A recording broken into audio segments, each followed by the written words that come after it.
Astros were flying all over the field against the Angels as a passionate and aggressive approach paid huge dividends with a series win.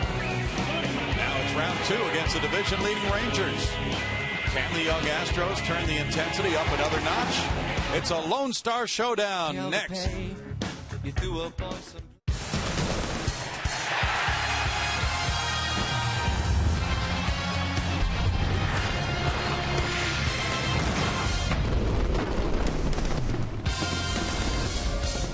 Live from Minute Maid Park in Houston, Texas, Comcast Sportsnet brings you Houston Astros baseball. Tonight, the Astros open a Lone Star series. It's the first of 3 against the Texas Rangers. Good evening, everybody. Bill Brown and Alan Ashby. The Astros won 2 of 3 from the Angels. They lost 2 of 3 from the Rangers to open the season here, and the Rangers are flying high right now. Rangers are a good ball club, no question about it, and they are the best pitching team in the American League. Of course, the Astros coming off of winning a series against the Angels, and they swung the bats well. They also played good defense in that series. They sure did. You saw a lot of guys flying around the ballpark the last 3 days. Defensively, on this side of the game, Jose Altuve continues to lead this club in so many departments, but he can play with the leather. And what about this play by Brandon Barnes out in left field? That prevented what could have been a big inning. Double plays have been what the Astros are all about. 46 double plays turned by the ball club now, best in the major leagues. And that defensive combination around the bag at second base has been spectacular. As Dallas Keuchel arrived with the Astros last year, he had a good start in Arlington on a very warm night against the Rangers, and now he makes his first start of 2013 against them. And he'll make it right here at Minute Maid Park. He has historically, in his brief career, been quite good here at Minute Maid Park. So obviously he hopes to be able to pick up with that.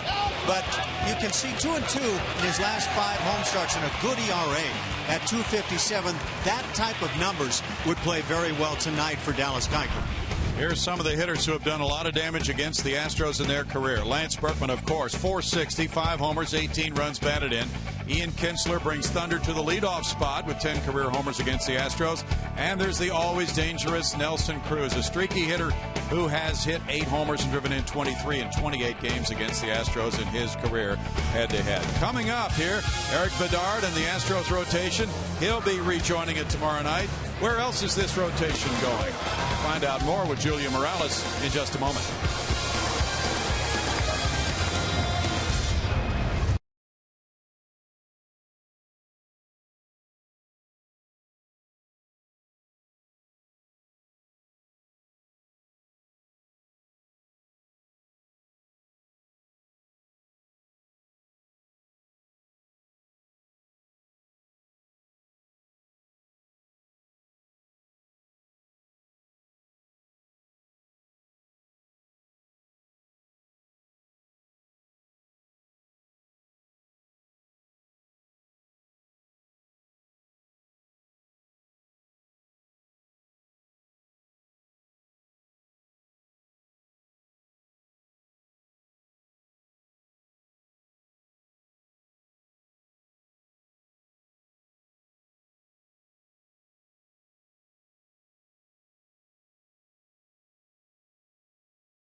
opening a series here between the Rangers and the Astros this Friday night. The Astros going with Dallas Keuchel on the mound tonight. This is the second time the Rangers have been here, but these are 3 new pitchers they will face this weekend. After Keuchel will go Eric Bedard returning to the rotation. Then Jordan Lyles will be on Mother's Day. This isn't set in stone, though. Bo Porter said looking at the upcoming series, he had 2 lefties in Bedard and Keuchel, and he wanted to put them in against a lefty-heavy lineup. Both of those guys were coming out of the pen, though, as recent as Wednesday. A very important role for this team, something Paul Clemens has thrived on recently. Last night, after giving up a home run to Brennan Harris, he settled in, got Albert Pujols and Josh Hamilton looking there. And Philip Umber, with his new assignment in the bullpen, he struck out 3 in his 1 1/3 innings of work. These guys are, though, potential starters. Still, Bo Porter saying this is like every position on the team. It can change. Here's a look at the guys that could take on that role of a starter. We'll see what Keuchel can do tonight. Veteran Eric Bedard struggled in his last few starts, but could very easily find him back in this role. Paul Clemens has voiced his desire to start, but the club said the time isn't right just now. That could change. Umber will work in hopes of getting the starting job back. And, of course, you cannot forget about the prospects in AAA. Jared Cosart has made 6 starts for Oklahoma City. He's 4-0 with a nice 2.45 ERA, so he's also in the mix. All right, coming up, the Astros hosting the Rangers for the second time in the Lone Star Series this year. Lineups and first pitch are coming up after the break.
Houston Astros baseball is brought to you by Progressive Insurance. Find out more at progressive.com. And by Southwest Airlines. You can get more information about flights at southwest.com. One of the team stores, and there are several here at Minute Maid Park. The roof is closed, although it's a nice night outside. Rain has hit the area overnight and again this morning, and more was expected, so this game is being played in air-conditioned comfort.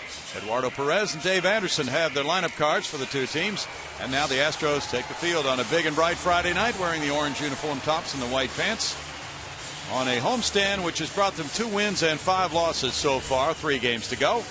Here's the lineup for Ron Washington, the former Astros player, for Game 1 of this 3-game series. It's Ian Kinsler leading off. He's the second baseman, followed by shortstop Elvis Andrus, who has not made an error yet this year. It's Lance Berkman, the former Astro, DHing, batting third. The cleanup man is third baseman Adrian Beltre. Nelson Cruz plays right field with Mitch Moreland at first base. The left fielder is Jeff Baker. catchers Giovanni Soto with Craig Gentry in center field batting ninth. Left-hander Dallas Keuchel goes to the mound for the Astros tonight. First start on the year. He's worked 6 times in relief. And historically, he has pitched well here at Minute Maid Park. Love to be able to take that and run with this starting opportunity now against the Texas Rangers. Been stretched out in some of those relief performances of his, Ash. One thing he's done well is keep it on the ground and the defense behind him to make the play. Jason Castro, he's behind the dish around the infield. Carlos Pena, Jose Altuve, Marwin Gonzalez, and Matt Dominguez at third base. In the outfield, Robbie Grossman in center, flanked by Jimmy Paredes in right, and Trevor Crowe gets a start in left field. Cole Porter has had a very hectic last several hours. A difficult ball game last night. The Astros had the lead 5-3. They lost it 6-5 to the Angels. Ron Washington's club had a day off yesterday, coming in with a .618 winning percentage, the best in the American League. And the only better record in Major League Baseball belongs to St. Louis with a .636 winning percentage. Washington with 541 wins as a Major League manager. With that record, the Rangers 4 games up in that American League West. They built a nice little pad for themselves. They're on a 9-game road trip going to 4 different cities. They had a makeup game for a rainout in Chicago as a part of this. And they'll be heading for Oakland next. Ian Kinsler starts the night at 324. He has 7 bombs. He's driven in 20. Takes that first pitch, ball 1. Kinsler is slugging well, .544 slugging percentage for Ian this season. Keuchel throws it in for a strike to even the count at 1-1. Chad Fairchild is the home plate umpire. Dallas Keuchel making his first start of 2013 after a few relief outings, 6 of them, in which he has compiled 16 out of 3rd major league innings so far. 87, 88, 89 on 3 straight fastballs. Not overpowering. Tries to keep the ball on the ground, and he's done so at a slight margin this year. All the way by Kinsler. 2-2 the count. Kinsler has been the most consistent hitter for the Rangers so far this year. 7 of his hits have come to right field, including his first opposite field homer in 3 years. Had a 3-hit game on Wednesday at Milwaukee.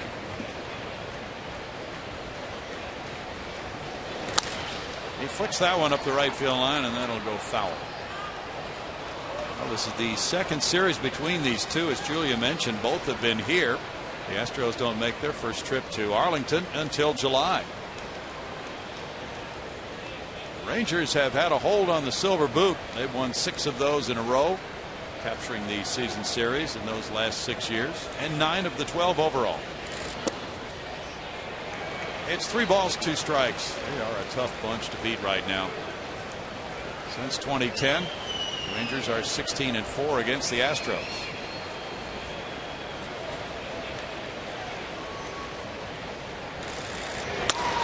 It's a fly ball out to left center field. Running back, Crowe, and Trevor has it.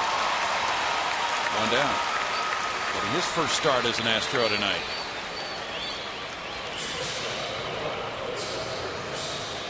Now with 1 out, it's Elvis Andrus. He has been amazing defensively, as we mentioned. Errorless ball so far this season. As a hitter, .266 for Elvis. No homers. Elvis has not left the building yet this year. He has 10 runs batted in. Kind of surprising that he's been kept in the yard in the building. Yeah. Very talented shortstop. He really is. Strike 1 to Elvis. He's having a nice road trip with 6 hits and 13 at-bats. 2 of the 6 hits have been doubles. He's on a 6-game hitting streak, hitting .370. Showing bunt, he pushes one, but it's foul. Rangers are 7th in runs scored in the American League. They are a much better offensive club at home, and yet, even though as hitting coach Dave Magadan said they've struggled to score runs on the road, they have a winning record on the road of 10-9. Their pitching has been superb this year. Best ERA in the American League, 3.22. They do not need that many runs to win.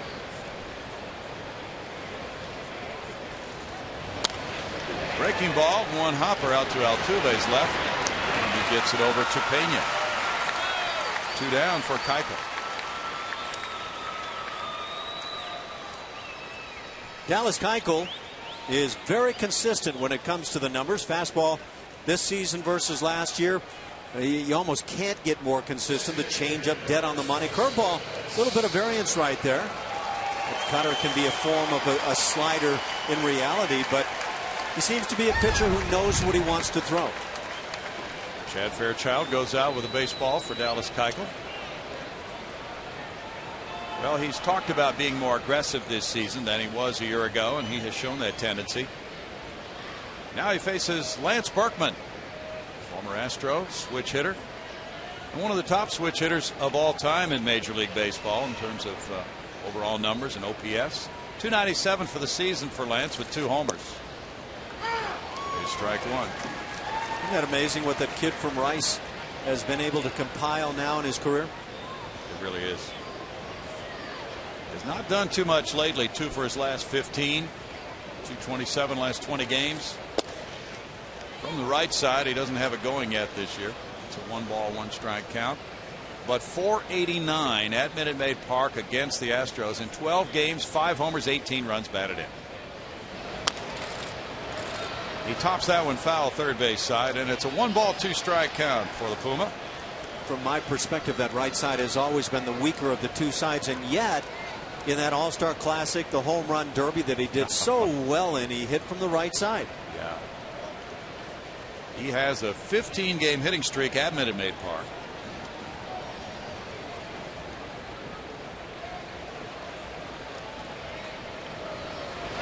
Berkman takes the breaking ball. It slants in tight, and it's a 2-ball, 2-strike count. As a right-handed batter, Lance has had 28 at-bats with 8 hits, no homers.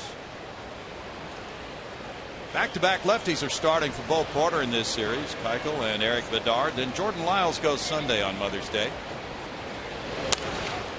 Foul back. You're right. He put on such an impressive show, right-handed and home run derby, and he really has more power as a right-handed batter, but he's not as consistent as a right-handed batter. Miguel Tejada, the guy who beat him in that home run derby. It was so fun watching Lance with the home crowd. That was better than the All-Star game. It really was. Swing and a miss, and Keuchel has a 1-2-3 first.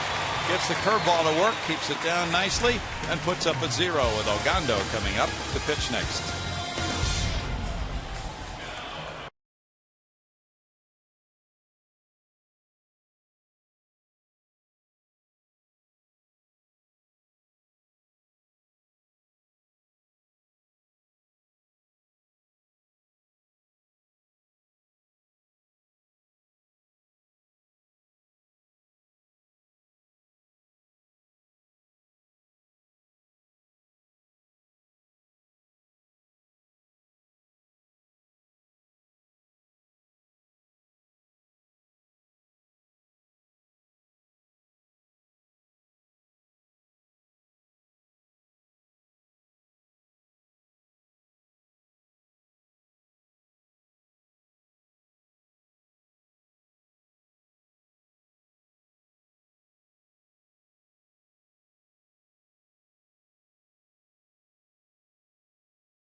Come up against Alexi Ogando. Here's the starting lineup for Bo Porter. Robbie Grossman center field, Jimmy Paredes right field, Jose Altuve second base, Jason Castro catcher batting fourth. The DH is Chris Carter. It's Carlos Pena at first base, Trevor Crowe in left field, Matt Dominguez at third base, Marwin Gonzalez the shortstop. And on the mound for the Texas Rangers, Alexi Ogando, big right-hander, throws hard, 29 years of age, 3-2 on the year, 3.08 the ERA. Last pitched against the Red Sox and beat Boston. That's impressive. There is strike one to Robbie Grossman. Just one run in that game over 6 innings. Pitched well against the Astros here earlier this year. Shutout baseball. 1 ball, 1 strike. Robbie Grossman was not a part of that opening day unit that won the first game from Texas behind the excellent work of Bud Norris and Eric Bedard in relief, but then got shut out the second and third games. So the Astros have not scored for 18 consecutive innings against the Rangers and their excellent pitching staff. Ogando had 6 1/3 shutout innings in that game you mentioned against Houston. 10 strikeouts in that one. He threw 94 pitches. 29 years old from the Dominican. That breaker is upstairs. It's 2-2.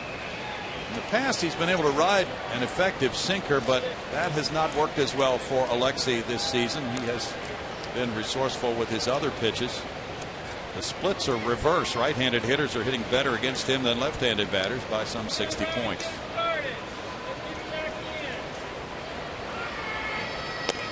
That one's not close, and it's 3-2. Usually that means there's a great changeup of some sort mixed in there.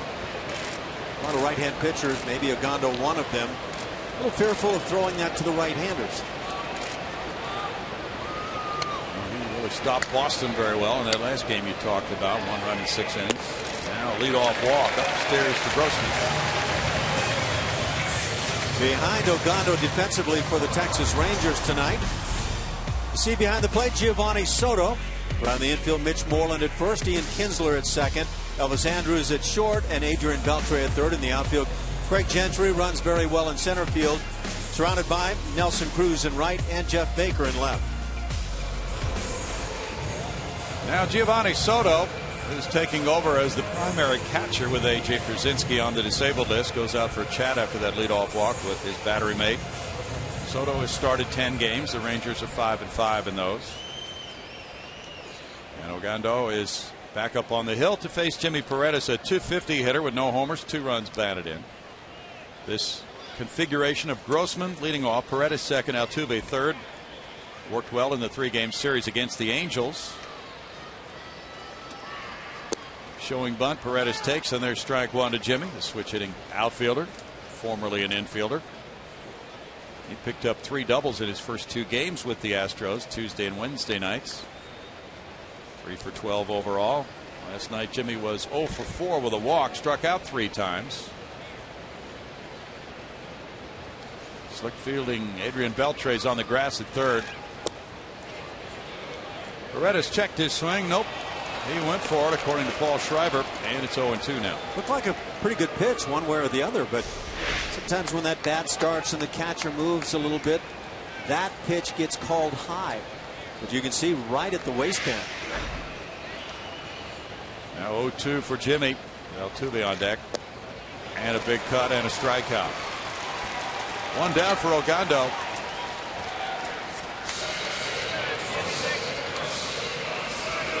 The pitch selection for Alexei Ogando. Fastball, he has dropped off a bit in its utilization this year.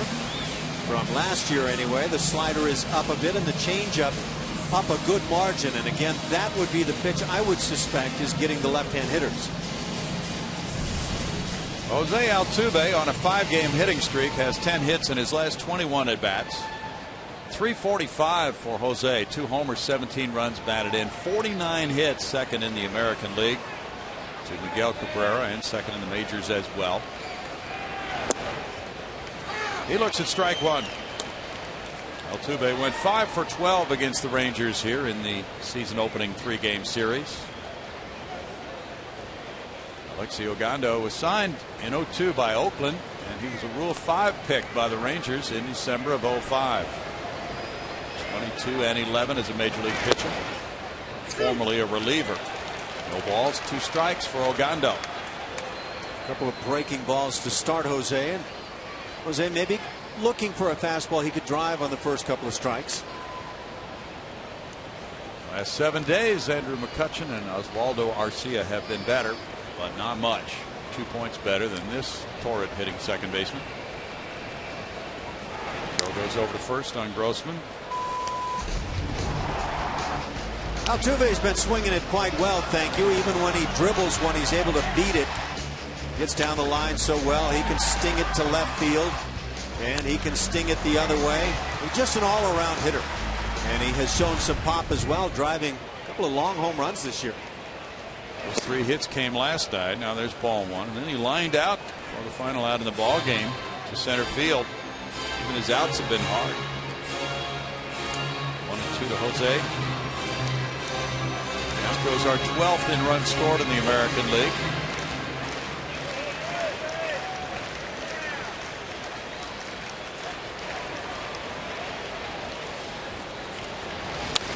Altuve fouls it back. This Ranger rotation has been strong throughout the season and has a couple of injured starting pitchers who may be able to come back and help them as the season progresses. One of those is Colby Lewis, and he might not be all that far away from re-entering that rotation. Meanwhile, things are just fine for Ron Washington.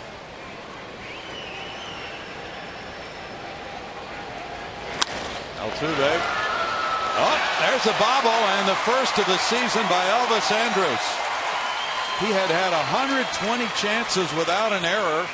That was a potential double play ball as he moved to his right. Might have glanced up a little bit, and he failed to make the play. Usually guys are smiling when they get themselves a hit. Altuve knows he didn't get a hit, but he's aboard, and that's a team player when you can see that guy who smiles there. And you would certainly think that was an opportunity, a golden one for the double play.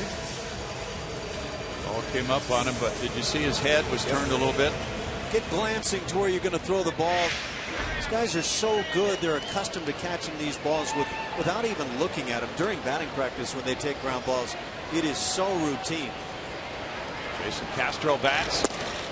That was the first error on Elvis Andrus. What you could see with Andrus, though, on the other side was the way he got down. Just beautiful fielding position. It's only the 14th error all year for the Rangers. They have allowed only 7 unearned runs. 265 for Castro. He's driven in 7.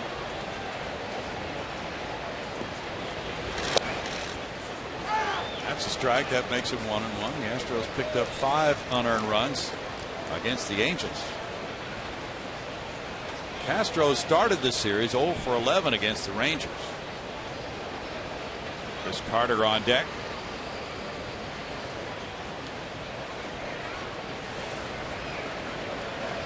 That's a foul ball. You saw earlier the breakdown of the pitches Ogando is throwing this year, and you made note of the fact, Alan Ashby, that he has worked away from the fastball more this year.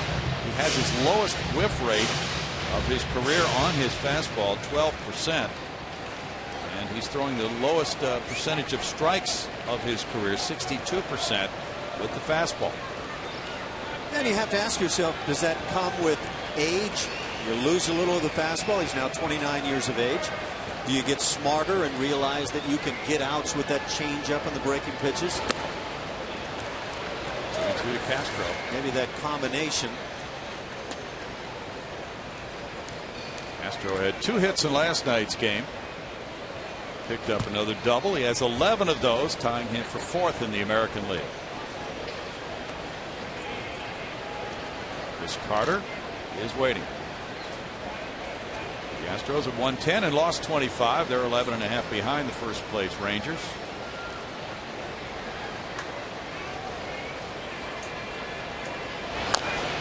Foul ball.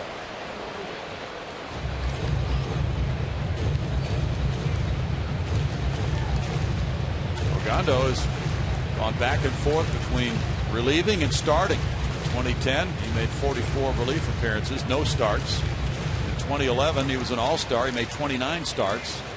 Last year, back to the bullpen, 58 relief appearances, no starts. And now, start number 8 of the year for Alexi Ogando.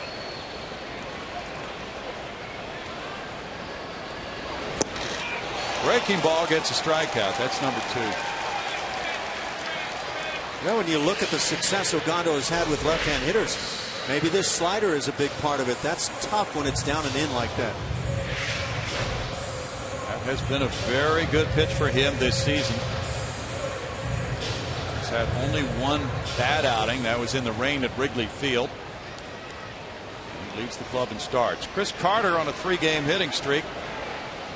Has 8 homers, 19 runs batted in. Plays off that one, ball 1. He's leading the club in both the home run and run batted in departments.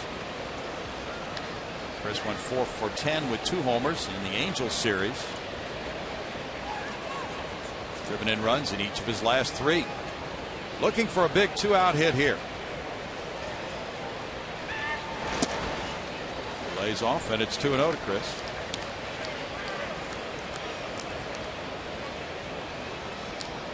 Chris, like Jason Castro, was 0 for 11 in that opening series against the Rangers here. He has Grossman on at second, Altuve at first.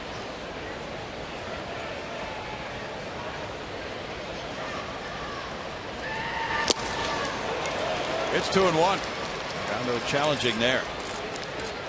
Best against best. Hitters love that, don't they? They like to be challenged.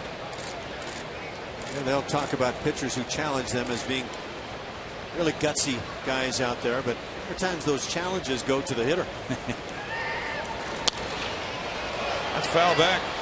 It's a 2-ball, 2-strike count. A lot of rain in the Houston area since last night's game. There'll be more coming tomorrow. Nice to have a roof. Sure does make it nice when you can come to the ballpark and know you're going to have a game. Oh, it means a world of difference. The Rangers can tell you that. They had to make up that game in Chicago and lost a day off earlier this week.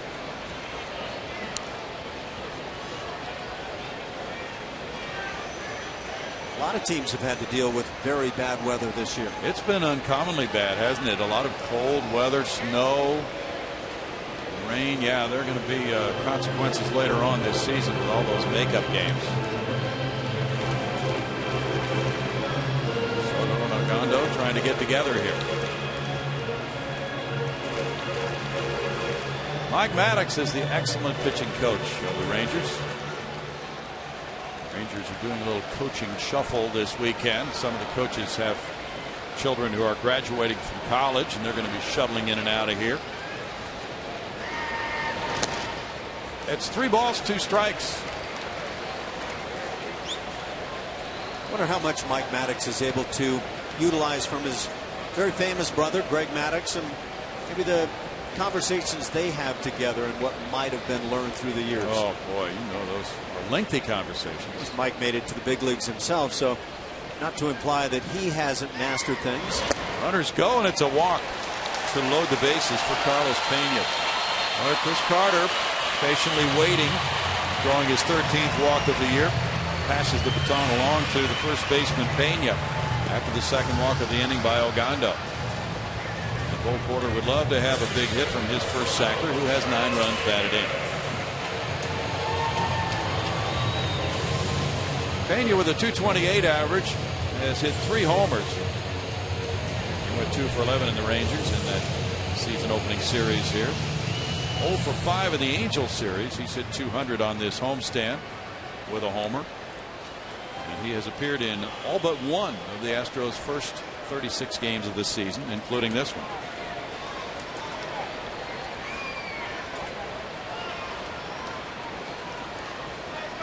Grossman, Altuve, and Carter, the base runners, and the game is slowing down for Ogando. I like this uniform. That orange top really shows off nice on the white pants. We've seen a lot of those around town.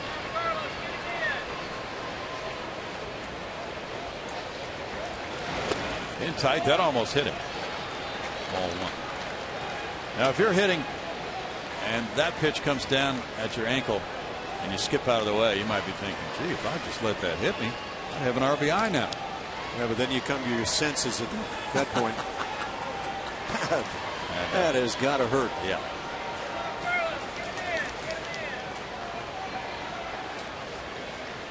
This is a 27 pitch first inning so far for Ogando. And you cracks one to center field.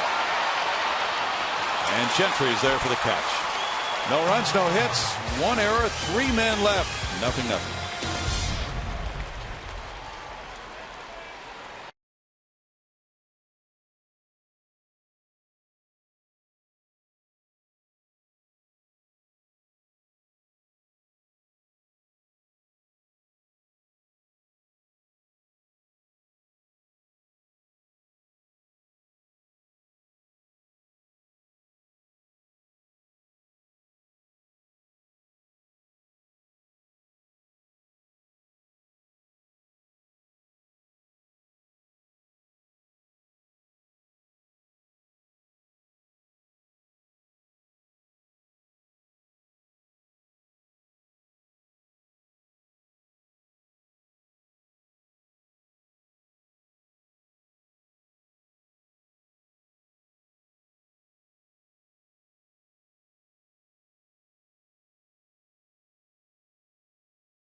Just a reminder as you enjoy a cold one to look forward to Miller Time later in tonight's game. It's brought to you by Miller Lite. Matt Dominguez back on the hot corner tonight for the Astros as he is most nights. But he's coming off of a wacky night. He tied a career high with 3 RBI, but also had 3 errors. Very rare for Matt Dominguez, who's been solid on that third base. His teammates were shocked by that, but they said nothing to worry about. Bo Porter said, you know, the odds of him having another game like that are about the same as if it were to snow when I left the ballpark today. So needless to say, nobody worried, guys. Well, we did have some hail, though, in some areas, so that's close. Adrian Beltre leads it off in the second inning. And there's ball 1. Yeah, some of the media gathering around him couldn't quite hear what he was saying. Somebody said, "You mean it snowed last night?" He said, "No, it didn't snow." 242 for Beltre, 6 homers, 18 runs batted in. I would list him as one of the most consistent throwing third basemen I've watched up until last night. Well, you know, after that game, he has to be just wanting the ball hit to him right now. Well, I hope that's the case. I always want that guy who does want the ball to come his way. Beltre puts a line drive out into right field for a hit. Paredes over to make the pickup. Big turn by Beltre. The throw comes in towards second, and Beltre has the first hit of the ball game. That's a good strong arm from Jimmy Paredes as he brings it back in. Looks like he has enough arm to be able to acquit himself well in right field. This is pretty hitting by a very good hitter, Adrian Beltre, and kind of puts a little heat on Paredes. Now, you want to get that throw down probably a bit more, but plenty of arm strength. Base runner on for Nelson Cruz. Cruz double play, ball to short. Got by Gonzalez. He gets it to Altuve and then Pena. So he, unlike Andrus, is able to recover and start the 6-4-3 double play. Yeah, despite the bobble, he kind of pushed the bobble out in front and toward the bag so he could just continue in that direction. Still made the double play handily.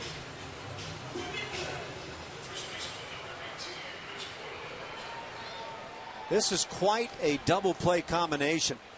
And he made the grab. It was just that transfer that didn't happen cleanly. It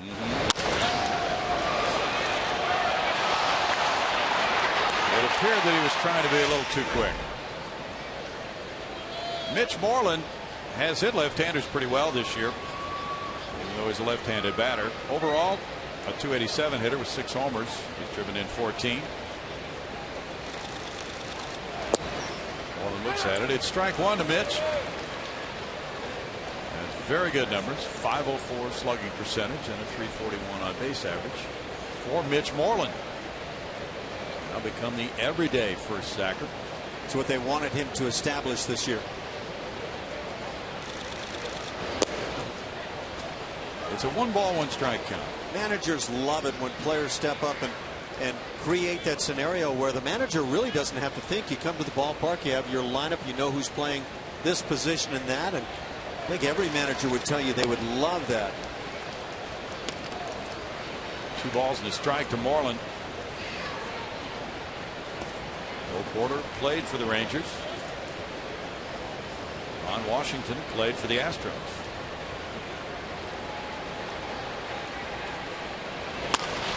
Bouncer to second. Altuve over to first. No runs, a hit. Nobody left. No score after 1.5.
Their home unbeaten streak on the line this Sunday against Sporting KC. Coverage begins Sunday night at 6:30 on Comcast Sportsnet Plus.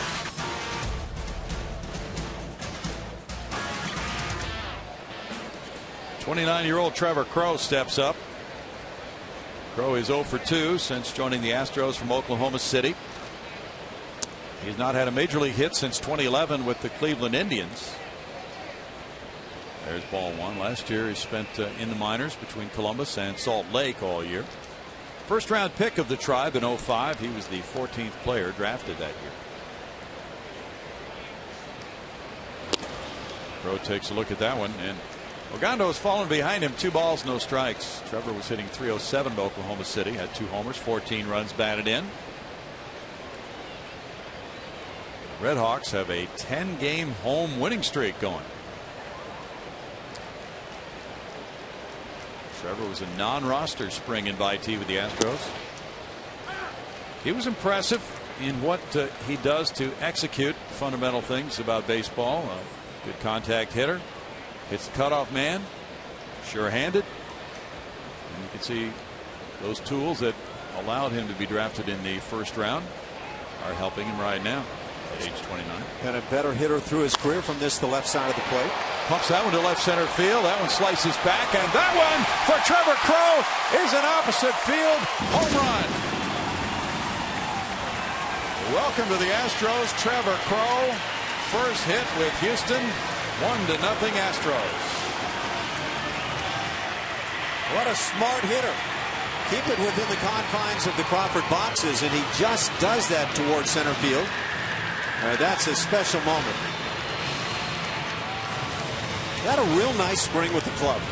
Did a great job. That numbers game comes into play so many times. Got a pitch, heart of the plate, up, and drives it. He does what you hope to do with that pitch. That's his 4th major league homer. This ball went to Matt Dominguez. He is the first Astro to make a home run, his first hit with the ball club, since Gustavo Chacin in May of 2010. He was a pitcher.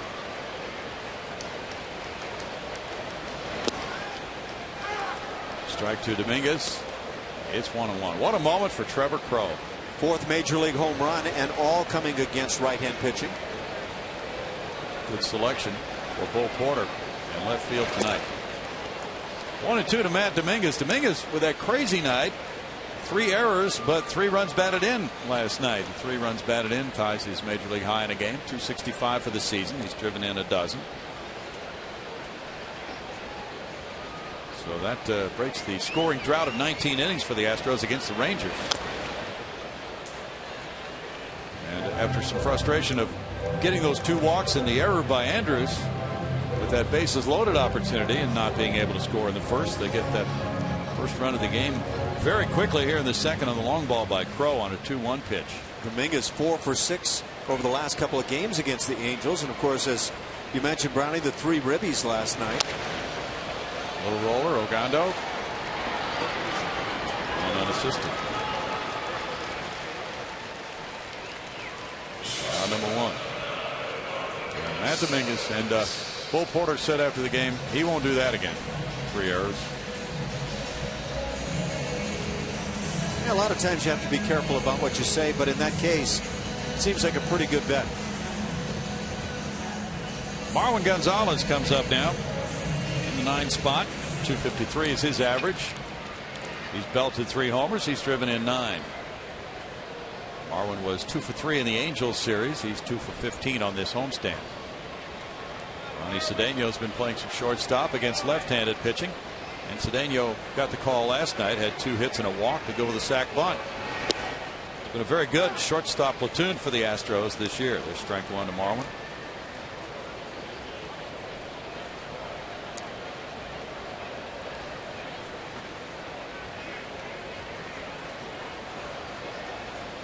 Beltre's in tight on the grass. Well, Yu Darvish pitches tomorrow night for the Rangers. And he had that perfect game going, as you know, when the Rangers came in here, and Marwin Gonzalez broke it up with 2 outs in the 9th. About as overpowering a game as you'll ever see. Oh, Phenomenal game. Little chop. Beltre coming in. 2 outs. Beltre is a terrific defensive third baseman. That was an easy play for him. Now with 2 down, it's Robbie Grossman. Grossman opened the game for the Astros with a walk. Now, when you talk great third basemen in this league, you probably start with talking about Beltre and Evan Longoria with Tampa Bay. Excuse me, both just unbelievable defensively to go with their great skills with the bats.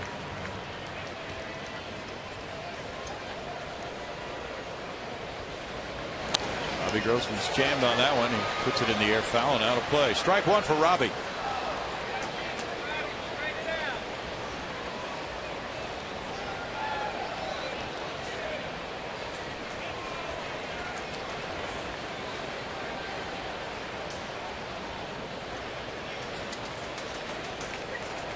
Jimmy Paredes is on deck. Left fielder waiting, Jeff Baker. For out number 3. Trevor Crow flies to the left field seats in the Landry's Crawford boxes, and it's 1-0 Astros after 2.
We want to remind you to tune in to Chevy Hometown Kids every Saturday morning at 9:30 on CSN. Chevy Hometown Kids, where it's not about the score, but the experience. So in just a few hours, you can tune in for that show, 9:30. And then tomorrow night, you can tune in for the Yu Darvish, Eric Bedard matchup, 5:30 for the pregame show, Astros pregame live. Jeff Baker, 333, 3 homers, 6 runs batted in, 436 on base percentage for Jeff Baker. He's worked his way into platoon starts against lefties with very good performances this year. There's strike 1 to Baker. So he's cut into David Murphy's playing time in left field. Yu Darvish on the mound tomorrow night. And he is 5-1 with a 2.56 ERA. And that near perfect game against the Astros. 1 ball, 1 strike. Baker has hit safely in 8 of his last 9 starts. David Murphy has not gotten off to a good start this year. One bounces, and it's a 2 ball, 1 strike count. And Baker is a very good right-handed utility man. One of the best the Rangers have had in years because he hits so well against southpaws. He's also started at first base and third base. Had to make the club this spring, and he hit over 300 in doing that. Bouncer past Keuchel. That was interesting as Marwin Gonzalez, he fielded that ball out in front of him, but his footwork looked, he was kind of like walking a tightrope there on out number 1. Was a little bit unusual. But what Marwin does very well is he keeps coming at the baseball. Yeah, there was a little bit of a tip there on the mound, and that may have affected where Marwin initially started. weaving his way to that ground ball. He regained his balance. Giovanni Soto is next. Ball one for Dallas Keuchel. Soto, with a .212 average, has no homers, 1 run batted in, so he's a big drop off offensively from A.J. Pierzynski's numbers. It's 1-1. Those kids out there in the left field seats where Trevor Crow hit that home run are here courtesy of Schlumberger tonight.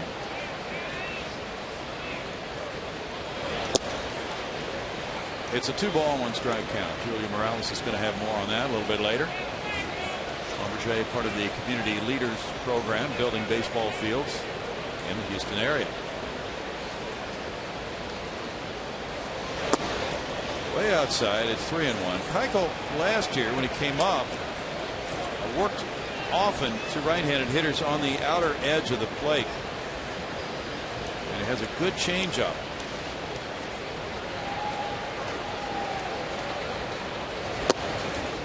Now outside for ball 4. That's his first walk. But this year he's done a better job, Ash, of coming inside on right-handed hitters to set up that changeup away.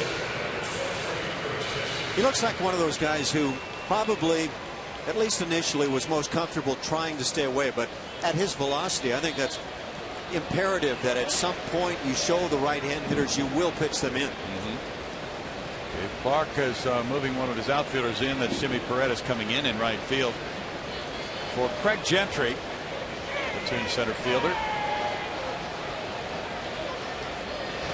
Gentry, a shot past the diving Dominguez into left field. Hit number 2 for the Rangers. And Ian Kinsler will bat with runners at first and second and 1 out.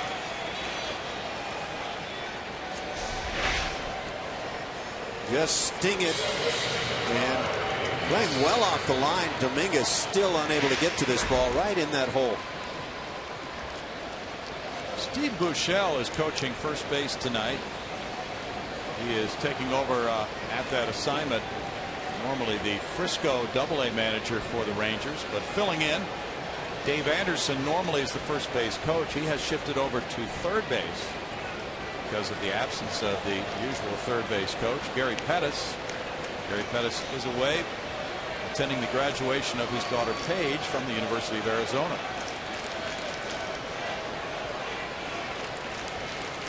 So the Frisco hitting coach Jason Hart is managing the Rough Riders tonight. Kinsler hit a fly ball to left earlier. There's strike 1. And then tomorrow Pettis gets back to take over third, but Mike Maddox will be leaving. His daughter will be graduating from TCU. So Andy Hawkins, the bullpen coach, will take over as pitching coach for Maddox tomorrow night. And the minor league pitching coordinator Danny Clark will be the bullpen coach. Bouncer in the hole. There's a slide, but Marwin cannot control the ball and the bases are loaded. He was trying to make a spectacular play, sliding, and then the ball popped away from him. It's an infield hit for Kinsler. Yeah, Gonzalez goes to his knees as he goes to his right. A little unusual. If he can stay on his feet there, you wonder might it help, but that handle's been hard to find here this evening. Yeah, there's something going on out there around shortstop tonight. Yeah, it looked like he intended to drop that left knee down, but a lot harder to lock in. You don't wear really good cleats on your knees very often. Now bases loaded. Elvis Andrus is the batter. He grounded out to Altuve at second earlier. In the dirt, ball 1. Well, Keuchel gets his first really big test of the night here in this bases loaded situation. Dallas has thrown 37 pitches. And he'll be on a pitch count tonight. Now there's something going on with an injury possibility, it appears. Yeah, Marwin Gonzalez, maybe his knees on that slide. Head athletic trainer Nate Lucero and Bo Porter are coming out to look at Marwin. He took a pretty hard slide there to the knees. It was the left knee that dug in, at least initially. See what we can see with this play. Well, he sets that glove up very nicely, but yeah, that left knee kind of dug in, and certainly hope that he didn't jam anything there. So here's guessing the reason he did that was to get in front of the ball so he didn't have to backhand it, and then by sliding he could have been able to throw from that position from his knees. But yeah, the knees take a beating doing it that way. Yeah, I'm sure that was the intent, and most of the time he probably pulls it off. That's the second time tonight that he's had a tough time with that exchange from glove to hand. He's trying to be very quick. Now it's 1-0 to Andrus, and back to the bases loaded confrontation for Keuchel. Dallas has had some long relief outings, but this is his first start of the year.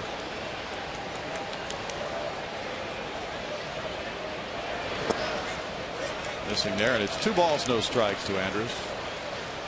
Andrus is a .327 lifetime hitter against Houston.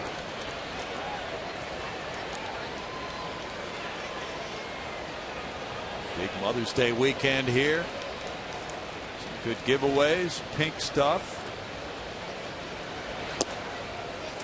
It's 3-0. What is that, a pink cosmetic bag type thing? A giveaway for tonight, Ash? Something like that. I actually haven't seen that. I did notice the Astros notes are in nice pink on that front page. Yeah. So already setting the theme here. Runner at third is Soto. He drew a walk. Gentry's at second. He's singled.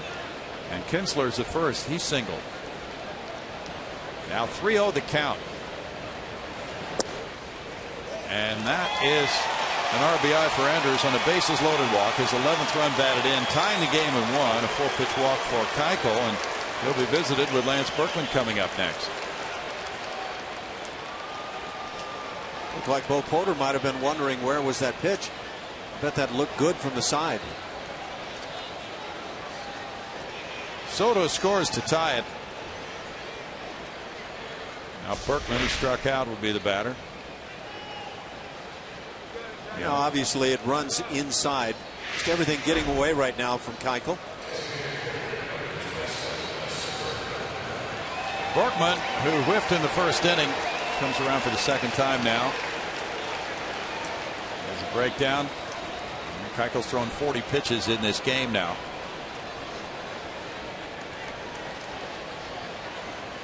He could use a little 6-4-3 action right here.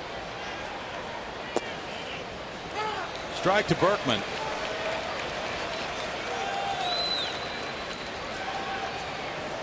Lance ranking very high in the offensive categories of Astros hitters in their careers.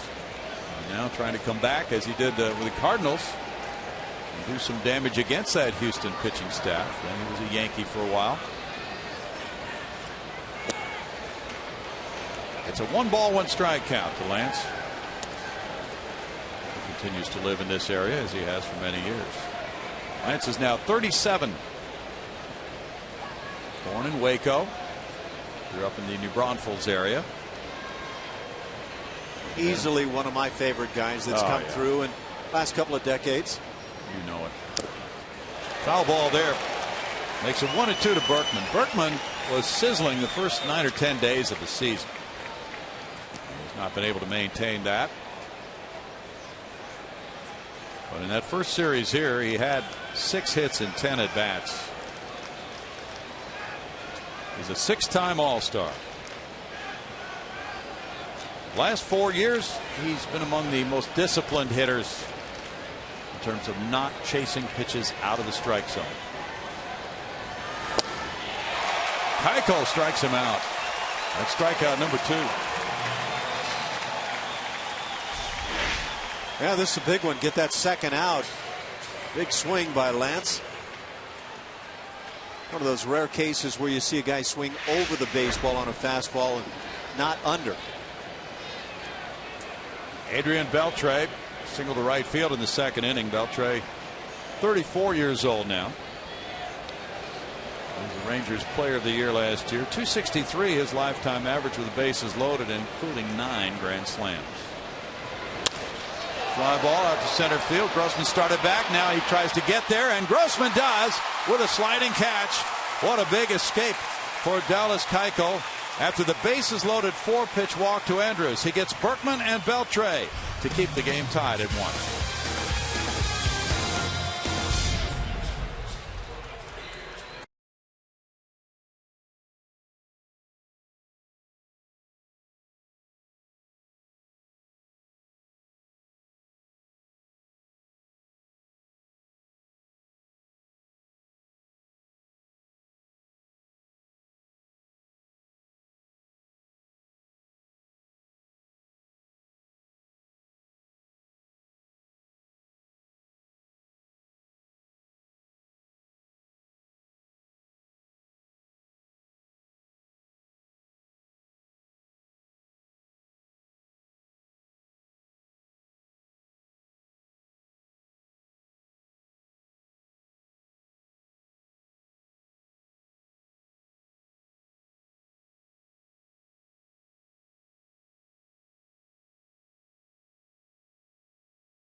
The third here. Hey, sports fans, join the Texans' Owen Daniels at Lucky Strike on May 20th for his Kingpin Classic. For more information, visit owendaniels.org. All right, we've got video now of the guy who threw out the first pitch. It's Rod Nelson. He's the VP of Schlumberger. He threw a strike. He threw a strike, man. Well, you're with me now, and you're working with Schlumberger, and you work with community leaders for the Astros, putting $1.5 million and 5 years into rebuilding some parks, Sunnyside parks. Why is that so important to you guys?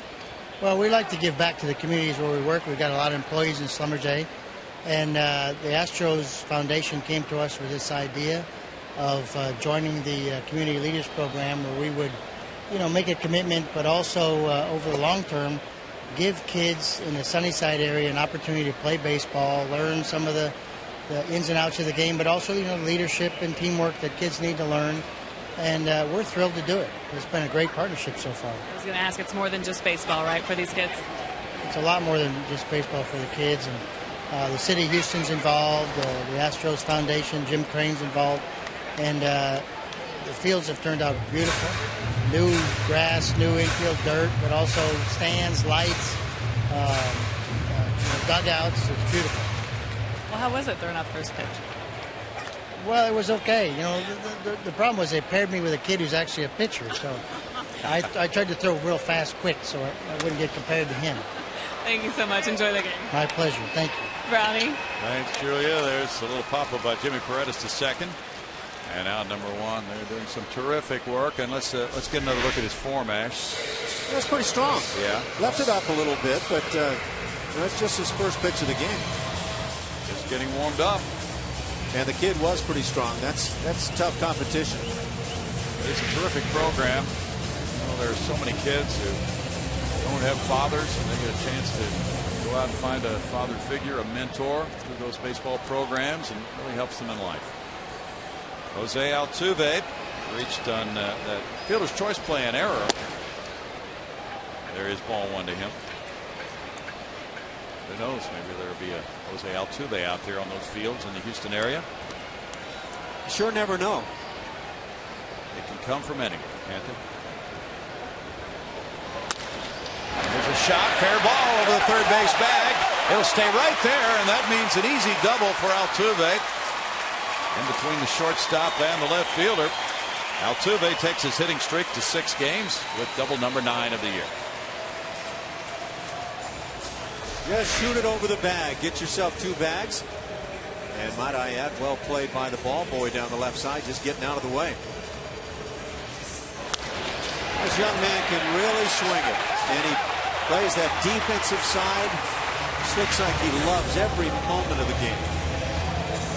Well, now double puts him in scoring position for Jason Castro. 50 hits for Altuve. This is game number 36. Castro struck out in the first inning.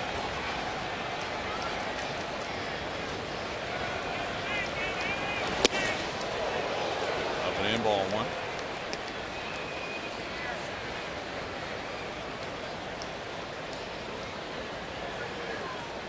Ogando worked 66 innings last year in 58 appearances. Going back to his year as a starting pitcher in 2011, he had 169 innings that season. It's a 2-ball, no strike count. The Rangers starting rotation has the second best ERA in the American League, 3.39. And they're missing Matt Harrison, their opening day starter, who has back problems.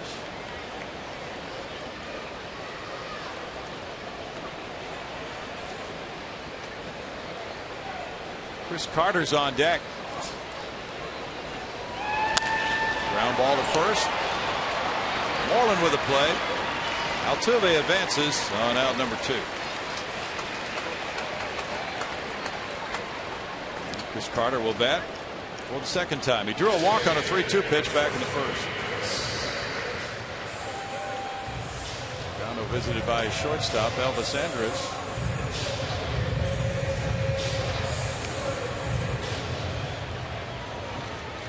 Went into that visit, Ash. Didn't look like Ogando was too into it. No, as far as I could tell. No, it didn't look like that was too well received. other veteran right-hander. Some pitchers actually don't like guys coming to the mound. Nolan wasn't a big fan of that, was he? Not overly. When he got in trouble, he was going to make life tough on anybody who came out there. Including Robert Ventura once upon a time. But that's a different story. Yeah, that was an unplanned stop, and it didn't work out well. Foul back. 1 ball, 1 strike to Chris Carter.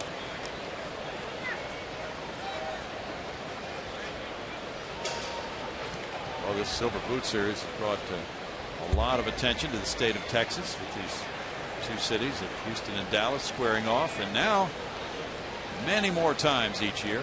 Going forward. 1 ball, 2 strikes. Used to be 6 games, 3 in each ballpark, that these teams would play against each other. Now they have 3 series in each ballpark against each other. The Astros will be in the Metroplex July 5th, 6th, and 7th. And the final series here between the two will be in August. That'll be a 4-game set, 2-2, from August 9th through the 12th. Have we actually retired the boot? No, the boot is still very much alive and kicking. Yeah. I don't know exactly where it is. You haven't seen it, have you? No, you know, it's been weeks since I've seen it. Foul back. Well, once upon a time, many years ago, I think it was Chuck Poole who was taking the boot in his automobile from Houston to Dallas. There's the boot. Yeah. Not exactly the silver boot. Somehow that boot got broken way back when. Yeah. Not sure how that happened, but was Chuck responsible? No, Chuck was not in any way responsible. In fact, I'm not even sure it was Chuck. But we tend to blame everything on Chuck during the Chuck Poole era. He's just one of those guys who catches a lot of blame.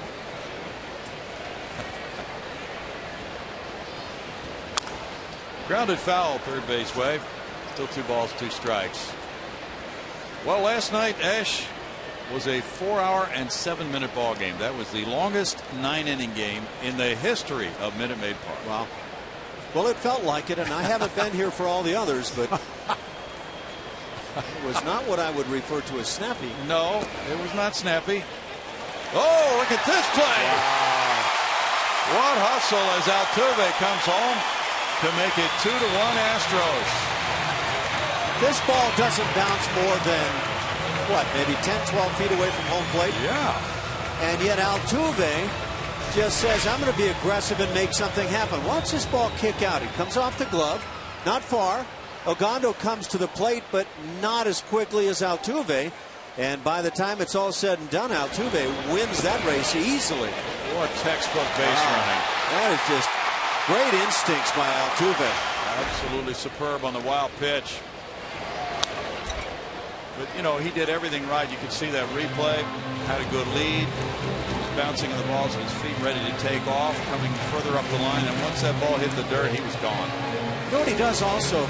There were 2 strikes on Chris Carter. You'd hate to take the bat away from a guy like that early in the count, but with a couple of strikes, I think that's a great shot. Carter takes his 2nd walk of the night. And that's the 3rd of the evening for Ogando. Good hustle by Altuve. Now you can talk about make sure you're hustling to everybody, but it's that rare guy who makes that play happen. As you pointed out, that ball did not get very far away from Soto. Now watch Ogando start coming off the mound. It wasn't like he had a horribly late break. I'm not sure he was busting with everything he had coming to the plate, but Altuve was the easy winner on that race.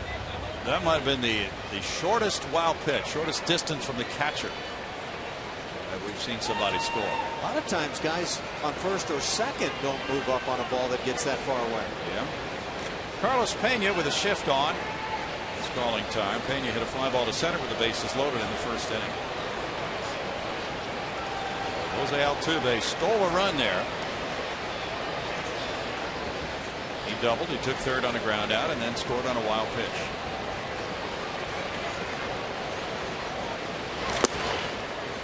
That's a strike. Well, it was a crazy night, as everybody knows, last night. 4 hours and 7 minutes of baseball. Come from behind win for the Angels. A lot of confusion with the rules interpretation by the umpiring crew. Unfortunately, Field and Culbreth, the crew chief, has received a 2-game suspension and fine. The other umpires on the crew have received fines. Ryan O'Nora, Bill Welke, and Adrian Johnson. So that was a very difficult night for that crew, and Bo Porter apologized to them before the game in his media session. He felt badly that that had happened to the umpires. No balls and 2 strikes, and now everybody moves on. But that was just a night in which we learned a lot of things. Certainly a class move by Bo Porter. Yeah, it really was. I have never seen that before. People say you'll see something new all the time. And, boy, this time on a rule book interpretation, but you may not see that again in your lifetime. Right. Hopefully not, anyway. Pitch is high, 1 and 2. But yeah, that rule that we've checked on, 305D, is the brand new rule in the rule book that Bo Porter quoted last night, and so we've had to look that up today and learn some things about that we did not realize, since it had been put in over the winter for this year. And it's at the beginning of an inning if a relief pitcher comes in and the opposing manager pinch hits for the scheduled hitter, he does not have to face one back. This one gets away from Soto, and that might be a pass ball that time. Carter to second base. We'll see if it bounced or not. It's a fastball that's kind of jammed and yanked to that backhand side. Becomes a tough play. I probably would rule wild pitch. Yeah. Any catcher will tell you that fastball with a guy who throws hard that's yanked down and away like that, it's just a tough one to get to. And it is ruled a wild pitch. Second of the inning for Ogando. He had 2 this season coming into this game. Counts 2-2 now. And that's in tight, ball 3. But after the night before and the umpiring in Cleveland with that crazy Oakland game, with the video review not allowing the Oakland home run by Adam Rosales, and then last night, it's been a pretty crazy time for umpires these last 2 nights.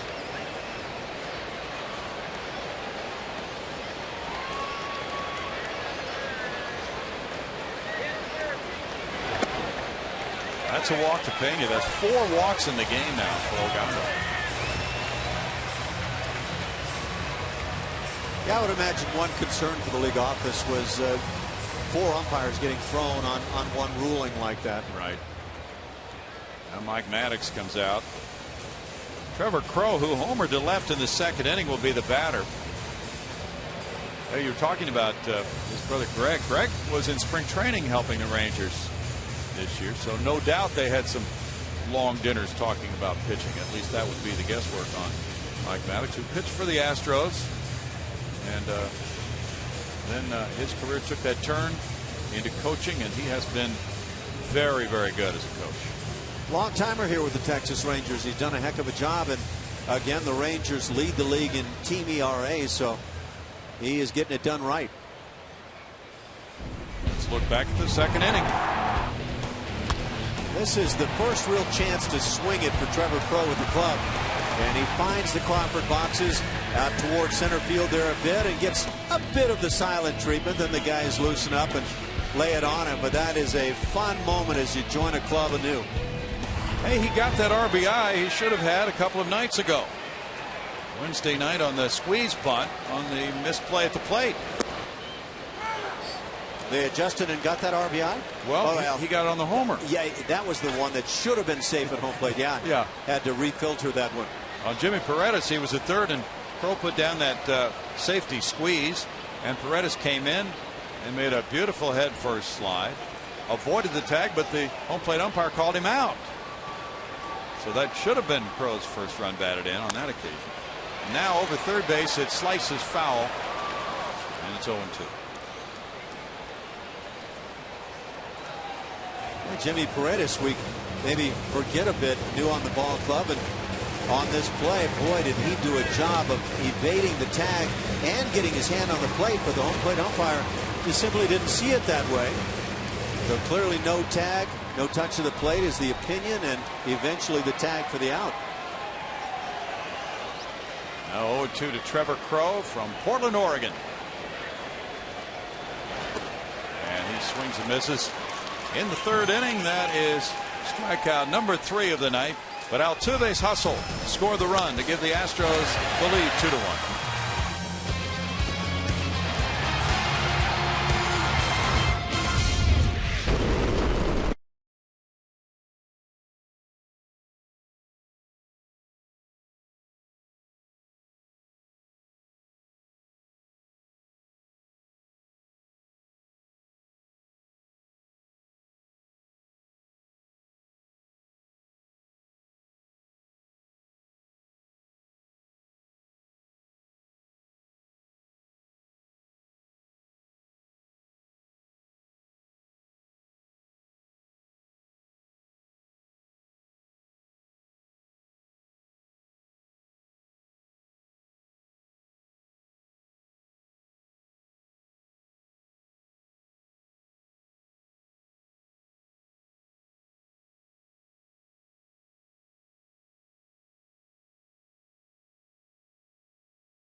Astros as we head to the 4th. Join us May 24th for the next big and bright Friday night. The Astros take on the Oakland A's at 7:10.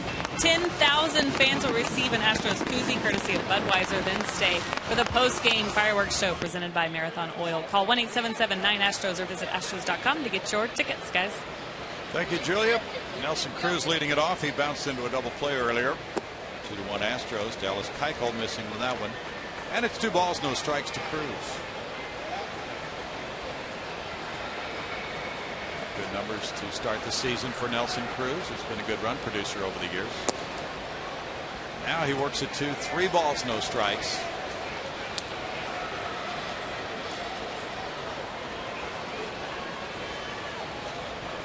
Cruz has hit very well against lefties.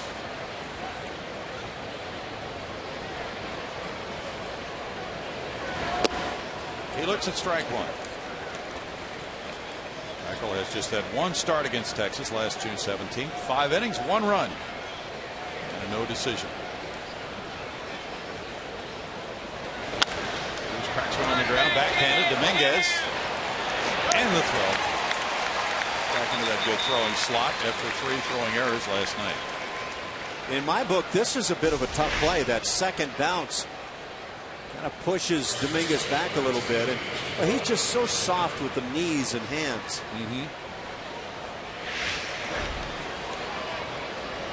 That has to be a relief after the rough night last night. Mitch Moreland is the batter. He grounded out in the second inning. Mitch, 27 years old, from Amory, Mississippi, and Mississippi State. The scout for the Rangers who signed him, Jeff Wood, is the son of the Astros' former general manager, Bill Wood. Strike to Moreland. Moreland last year had 327 at bats. He drove in 50 runs. Now, this could be his coming out party this year, though.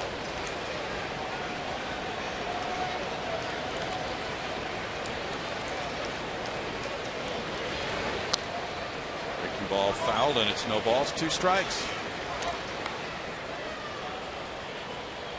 In 2009, Mitch Moreland was the Tom Grieve Minor League Player of the Year. Tom Grieve is next door doing Rangers TV. Former GM of the ball club. Yes. Not to mention a player for them. And he goes back to Washington Senators days before they moved to Arlington, Texas. Did he play under Ted Williams? I think he might have. Yes, sir. Fly ball left center field. Long run here. Throw is back. That one will bounce off the wall. And it's going to be a double for Mitch Moreland. A long double on the 0-2 pitch. So he crushed that one for his 8th two-base hit of the season. Yeah, that ball was hit a bit just left of the 404 sign. When you keep this kind of ball in the ballpark, you have to feel fortunate if you're Dallas Keuchel. That breaking ball against the left-hand hitter just stayed up too much. Well hit ball by Moreland. Now Jeff Baker. He acquired the nickname Home Run Baker earlier in his career. Not the first to do so. No. The guy who really acquired that nickname was Frank Home Run Baker. Back in the days when hitting about 10 home runs would lead your league. That's right. That's about what he did. And then came the Babe. He changed everything. Single-handedly hitting more home runs than other clubs that he played against. Is there anybody else that you could even make a point about who would be considered the greatest player in the history of this game? Wow. Well, I don't think anybody even comes close to the dominating performance versus other players, other teams of his time. Right. I just don't even think it comes close. Right. Now people say Willie Mays, okay, because of not only the offense but the tremendous defensive impact he had, more so than Babe Ruth. Okay. He's a great player, one of the best ever. I think you could certainly make arguments. Those who saw Willie Mays and thought he was the best, I wouldn't argue against him. Right. Hank Aaron, you pick your great one. But yeah, I never got to see Babe play, fortunately. But you didn't? Well, the timing didn't work out for me, and I'm kind of thrilled in that regard. But yeah, statistically, he dominated like no other. And that's the whole idea, is to look at his accomplishments compared to other players, and even he was hitting more home runs than many teams. Yep. In the season. Of course, then came Lou Gehrig, and boy, what a player he must have been. Oh, so I guess if you're an iron horse, you should be pretty good. Good play there by Castro. 2-2. And then, of course, you know, some people say, well, you can't forget pitchers, dominant guys, like Cy Young. A mere 511 wins. Yeah, that's great in consideration. 511 wins. Gee. You've got to be kidding. Now that's, you know, we look at these records that will never be broken, and that certainly is one that's very safe. 3 balls, 2 strikes. Guys who have great careers don't make that many appearances. True. Moreland the base runner. 2-1 Astros here in the 4th. Keuchel wants the signs again with a runner at second. We got greatest players of all time. A lot of people will say Mickey Mantle. Bouncer. Backhand play. Tough one here. Dominguez uncorks, and he makes a beauty. 2 outs. He really zipped that one. He was way behind third base. Moreland moving into third on the play. Yeah, this one backs you up. You really have to make a good throw, and you can't do it better than what you see right there. Had the runner coming his way, but he was so far back of the bag that was not an option. You know, I think sometimes a guy like Dominguez, who made 3 errors last night throwing, would rather have a tough play like that. Yeah, I wonder. Than when he had to think about it. He had time to think about the throw. He had no time that time. That was a real challenge. When you're backing like that, that's where you have to rely on everything just happening right. Yeah. Gio Soto takes ball 1. But he really did have to, first of all, get his feet in position and then get rid of it. But that's a long throw all the way across the diamond.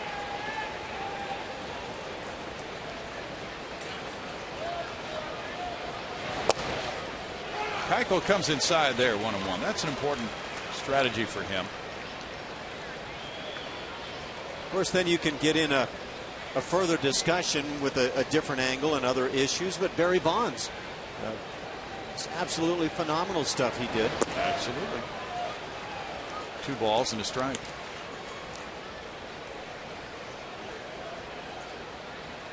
Were the players of the early 1900s in baseball actually comparable to, equal, or even better than the current player in athletic ability? Very hard to answer. Very hard to answer. 2 balls, 2 strikes.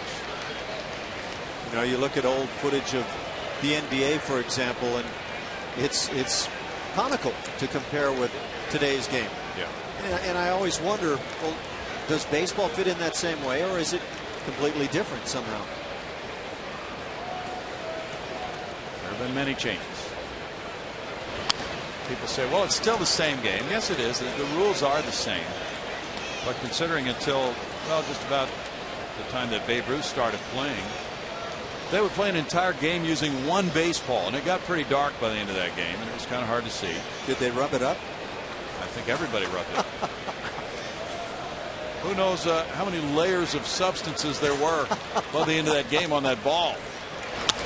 Probably like a swamp thing. Backhanded. Here is the long throw from Marwin, and he makes it well. The left side of the infield comes through for the Astros in the 4th. No runs a hit. A runner stranded at 3rd. Matt Dominguez with a play. 2-1 Houston.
At Bat is the #1 source for live baseball everywhere you go. Available for iPhone, iPad, Android, and BlackBerry 10. At Bat delivers Astros baseball with live audio, pitch tracking, stats, news, highlights, and more. Text At Bat to 31826 or visit Astros.com for the details. I'll just wait. You know, the State House is in session, Nash, and they're talking about legislation to prevent broadcasters from texting while broadcasting. Oh, yeah? Yeah. Matt Dominguez grounded back to the pitcher. There's a fly ball to shallow left field. Jeff Baker loping over for it. Andrews way out, and he gets out of the way of Baker. 1 out. I don't even know how to feel about that bit of news. We know you're texting over there some of the time. Marwin Gonzalez comes up next. If only I were that hip.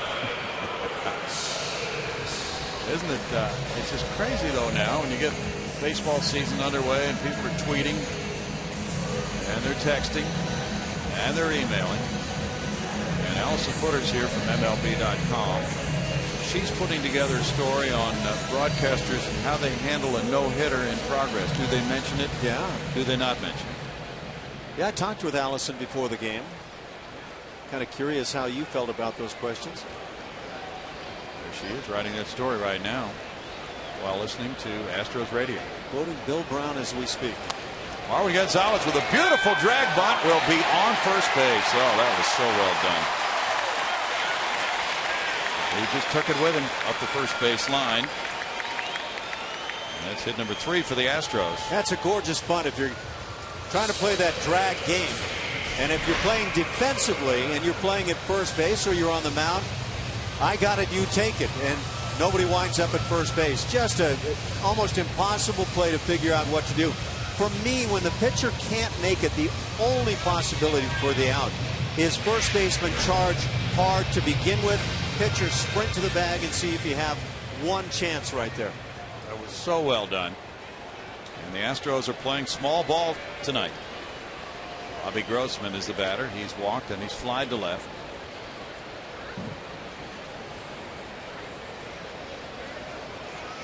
Well, Allison Footer said now in this era of texting and tweeting that people might have a game on and they might be following Twitter and they don't want to see things about it being a no-hitter. They don't want it to ruin their enjoyment. Yeah. Well, how enjoyable is it if you don't know there's a no-hitter going on? Not sure. It's the 8th Astro base runner against Ogando, who's been working on that stretch quite a bit tonight. Ball 1 to Grossman. And she said people really don't want to find out on Twitter that somebody has a no-hitter going. So you'd rather find out sometime later in the evening or tomorrow, hey, so-and-so threw a no-no, and you missed the chance to listen in, huh? Well, I don't know. I'm not sure what she meant by that. That's a throw to first base. Maybe they have the game on TV, but they're not really paying a lot of attention to it, so they don't want to find out that way on Twitter that what they're watching is really good. You think there should be like flashing text across the screen that says no hitter ongoing? Yes, that'd be very good. Fly ball to left center field. Gentry over. Now Marwin's going to go back and tag, and Gentry is getting it into second base. He was alert to that possibility, and he played it well.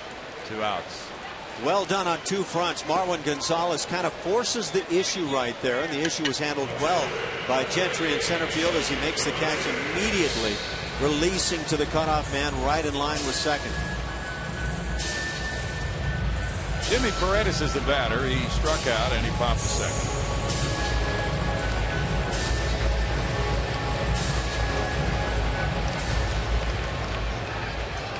Rangers about hit the Astros 5-2, but the Astros have 4 walks in this game. There's been a Ranger error, which allowed the bases to be loaded in the first inning. Ogando put up a 0 in that frame. There's a strike to Paredes. Last year, the Rangers were 93-69, and they were overtaken on the last day of the season by Oakland. And then they lost that playoff game to drop out of things. So a disappointing year for them, but they've been to the World Series a couple of times in the last 3 years, and they're looking right now as a pretty strong bet to make a decent run at it again this year. They are the only team in the AL West above 500 right now. Oakland's in second with an 18-18 record. Chop to second. Kinsler on over to first to retire Paredes, and it's no runs a hit and a man left for the Astros in the 4th. They lead it 2-1.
Welcome back. It's a 2-1 ball game. Astros in front of the Rangers here.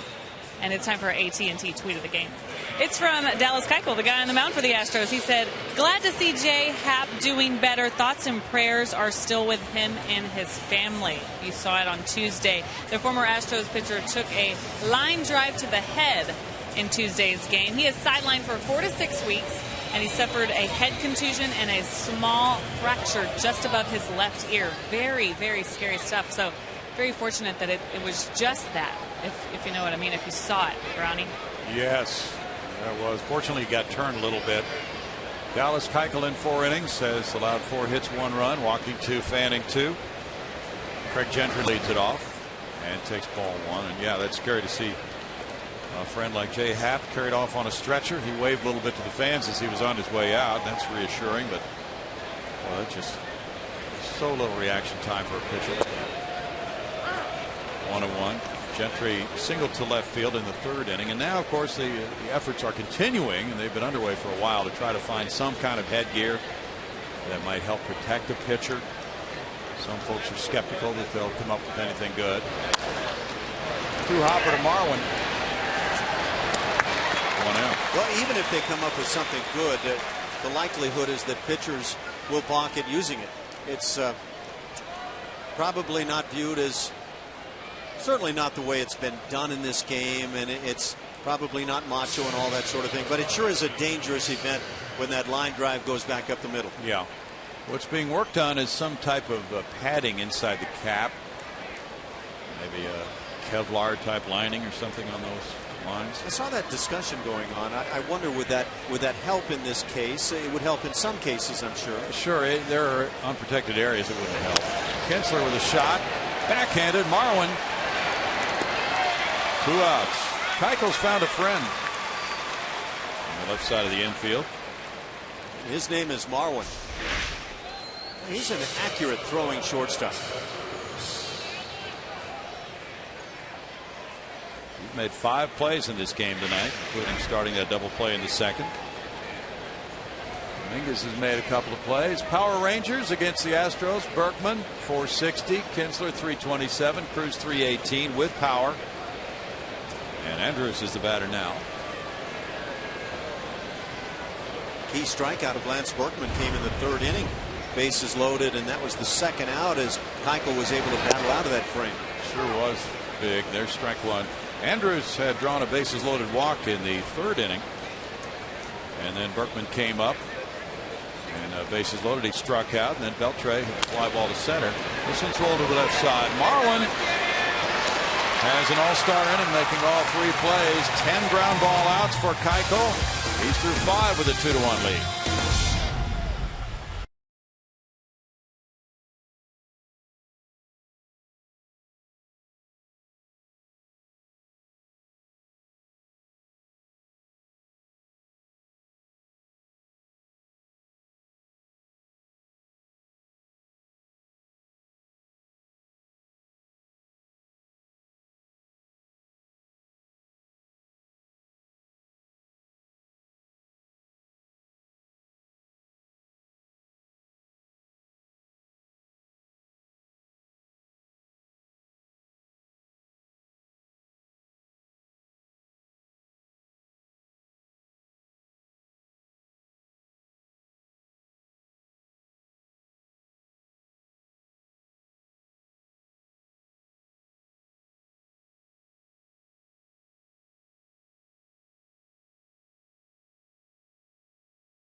Sportsnet is brought to you by the Chipotle Chicken Combo. It's back for a limited time at Jack in the Box. Try one today with fries and a drink for just $4.99 plus tax.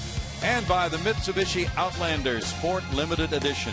Visit MitsubishiCars.com/tomorrow. 2-1 ball game. The Astros lead it. Jose Altuve swings at the first pitch. It's in the air for Mitch Moreland, but he cannot get to it. And foul ball.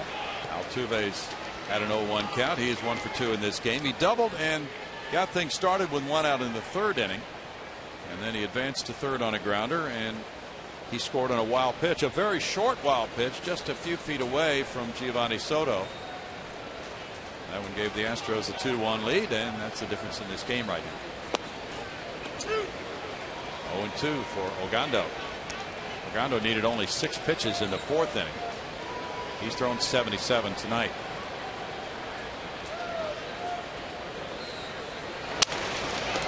Right back to him. One out here in the fifth.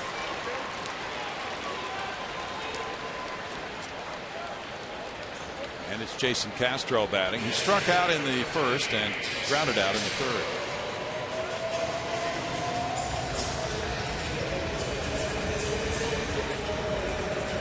Tigers are pummeling the Indians 9-4 in Detroit. They're in the bottom of the 8th inning. Miguel Cabrera hit his 7th homer. Prince Fielder number 9. Andy Dirks number 3. That's ball one. The Astros are headed for Detroit Sunday after the game here to wrap up this longest homestand of the year of 10 games. They'll have 3 with the Tigers and then an off day and 3 in Pittsburgh on the next road trip. Out to center field. Gentry moving back. 2 down for Ogando. And Carter will bat. Reds lead the Brewers in the top of the 7th in Cincinnati 3-2. Ryan Braun hit his 8th, and Gene Segura number 5 for Milwaukee. You know, the Angels are at that stage. People keep bringing up Gene Segura to them. They traded him for Zach Greinke last year. A lot of their supposedly mistakes keep getting brought up to them right now with their tough start. When you're not playing well, that's going to happen. It happens to all clubs. Strike to Carter. Carter's walked both times. The Blue Jays cannot win without Alan Ashby. They're 13-23, and they trail the Red Sox 5-0. Is that what it is? Yeah. 1-1. They have certainly had their problems. A team that some in Las Vegas picked as a likely World Series competitor this year. Well, 10 games under 500. That's not World Series like. Not happening right now. It's 2 balls and a strike. Bautista's never really cranked it up so far this year. Well, the last couple of seasons now, if you kind of go back from this point, have been a bit rugged at times. There's a shot on through into center field. Carter rips that one right through the box to give him a 4-game hitting streak. Swung the bat well, did Chris Carter in that Angels series, and shoots one back up the middle. He utilized right field for a hit last night. Nice to see him do that, and then if he can get the pitch that's in his wheelhouse, go ahead and turn it around to left field like he can so well. Off the glove of Ogando. You know, I was just going to ask you, with the swings you were talking about the last few nights, and that one, it seems like he's up the middle more now and making better contact. We'll see if that's the beginning of a trend.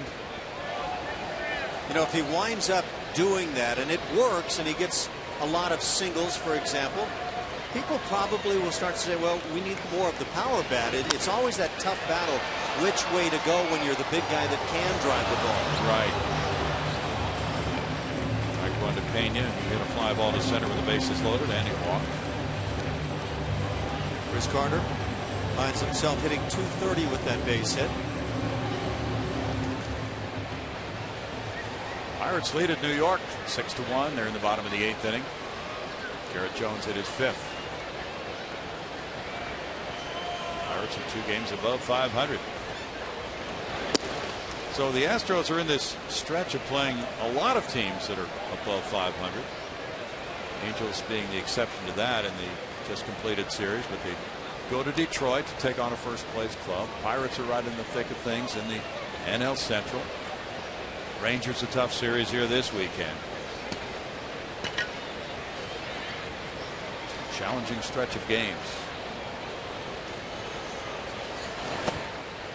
Yeah, but then you look at the schedule and it just always feels tough. Yeah. And I think it can feel that way when you really suddenly start to get things turned around. You can say, you know what, we're playing good baseball. Now we're really going to have to play well because we've got so-and-so clubs coming up. They're tough clubs, but that's part of what you do when you do become a good team. Yeah. Astros are battling and moving in that direction.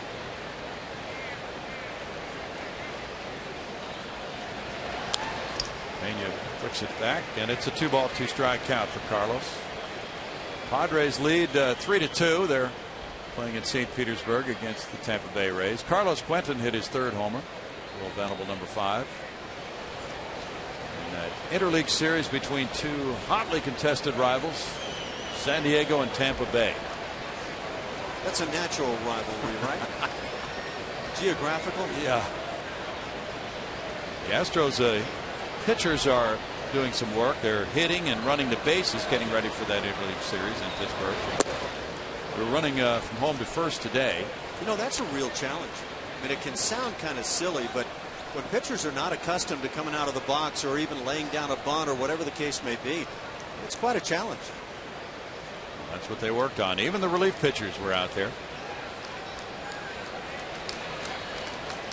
Some of them took that big turn at first. Acted like they wanted to stretch a single.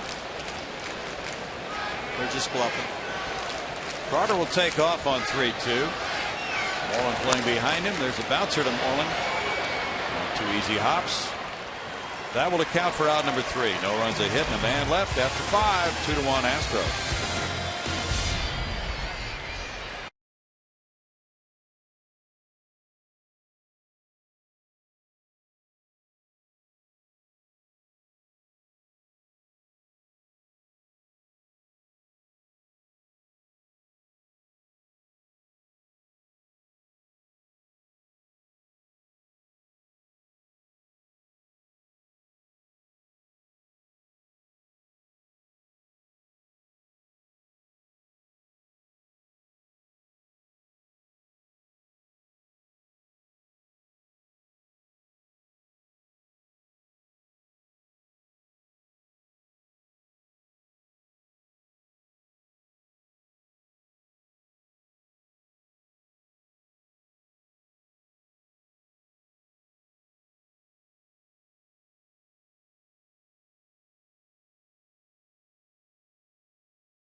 It's 2-1. Some of you watching this game right now don't have CSN in your own home. If your TV provider doesn't carry CSN yet, call and tell them you want CSN so you can have the very best coverage of your Astros. This is your network, Astros fans. You deserve it. To get the facts, go to iwantscsnhouston.com, guys.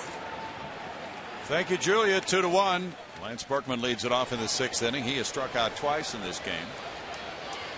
In the first series of the year, Lance reached base in 9 of his 12 plate appearances. Keuchel throws, and it's ball 1 to Berkman, to be followed by Beltre and Cruz.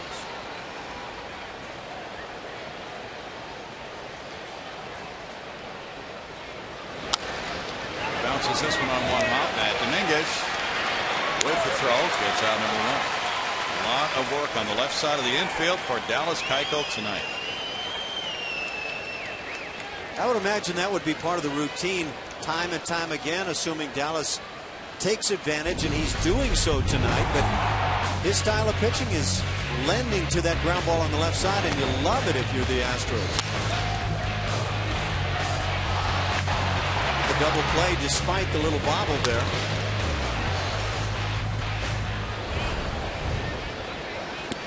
Now it's Adrian Beltre, strike one. You keep those guys busy on the infield, and they probably enjoy that possibility.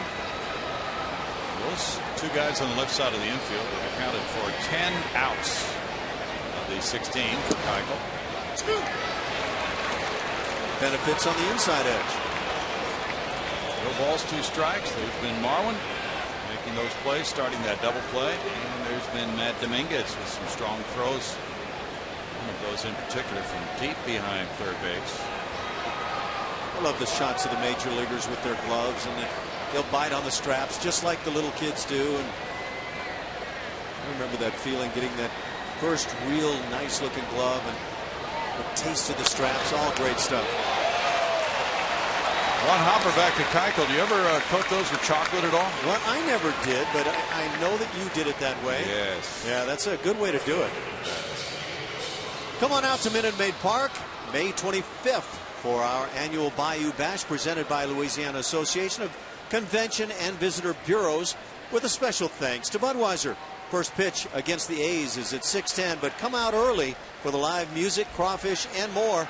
Call 1-877-9-ASTROS to get your tickets now.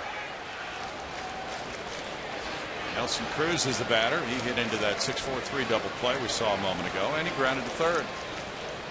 He's had multiple hit games in each of his last 4 at Minute Maid Park. But I did sleep with my glove. I remember that. Oh, yeah. Vividly. How did you break in a glove? Well, as a professional player, I had a variety of ways. One that I really liked was shaving cream. Oh. Just load it up with shaving cream and let that bad boy kind of marinate a little bit. And you get your razor out and shave the leather? Or you can keep it clean shaven or however you like. Okay. Deep drive to left field. That'll tie it. Nelson Cruz hits one high up on the glass wall. That is a monster shot. 2-2 game as Cruz unloads for the 8th time this season. And that's his 9th career homer against the Astros to tie it. I think it's fair to say Nelson Cruz didn't miss any of this one. Well, you keep pumping strikes, and the likelihood is somebody gets to you, but now you have to just keep going at that strike zone.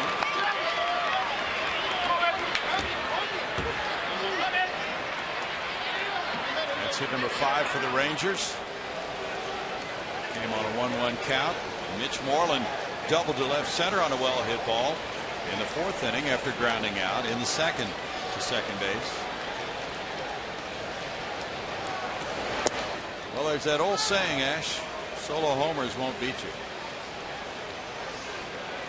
I certainly hope that. I remember Catfish Hunter was one of those guys that could give up a bunch of them, and because he knew what the possibilities were with the offense he dealt with, and long-time winner. 0-2. I like to see what getting all of it looks like. That's what it looks like, and as you head up the line, you're just enjoying every moment that ball sails. I've heard. If the roof had been open, that one would be halfway to the courthouse by now. That ball was absolutely nailed by Nelson Cruz. Teammates come up and say, "How did you do that? Where's your bat? Can I use it?" Yeah. Did you see the story now? There's a story circulating that Mickey Mantle used corked bats. Oh, no. Well, it seems a little late for that to come up. A little late, yes. Decades after his playing career finished. But then, tests have shown that corking bats may not help.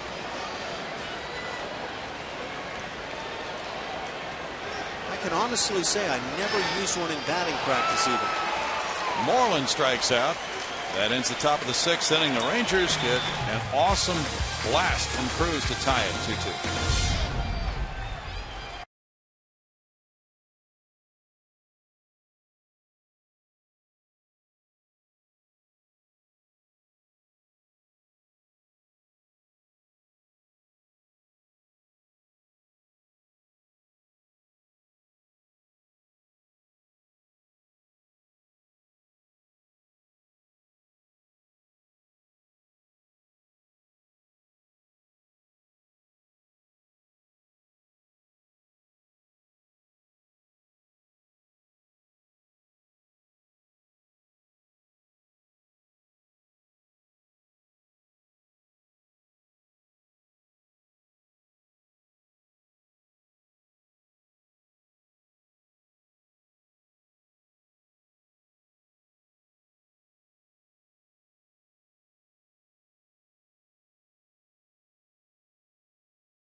6th, and Trevor Crowe's up first for the Astros. Last time, or I guess his first at bat today, he got his first hit as an Astro, and it was a home run to the Crawford boxes. And I am with the girl who made the most awesome catch I've seen in a long time. This is Alexis next to me. She's a progressive fan of the game, and Alexis, great catch, by the way. She plays softball.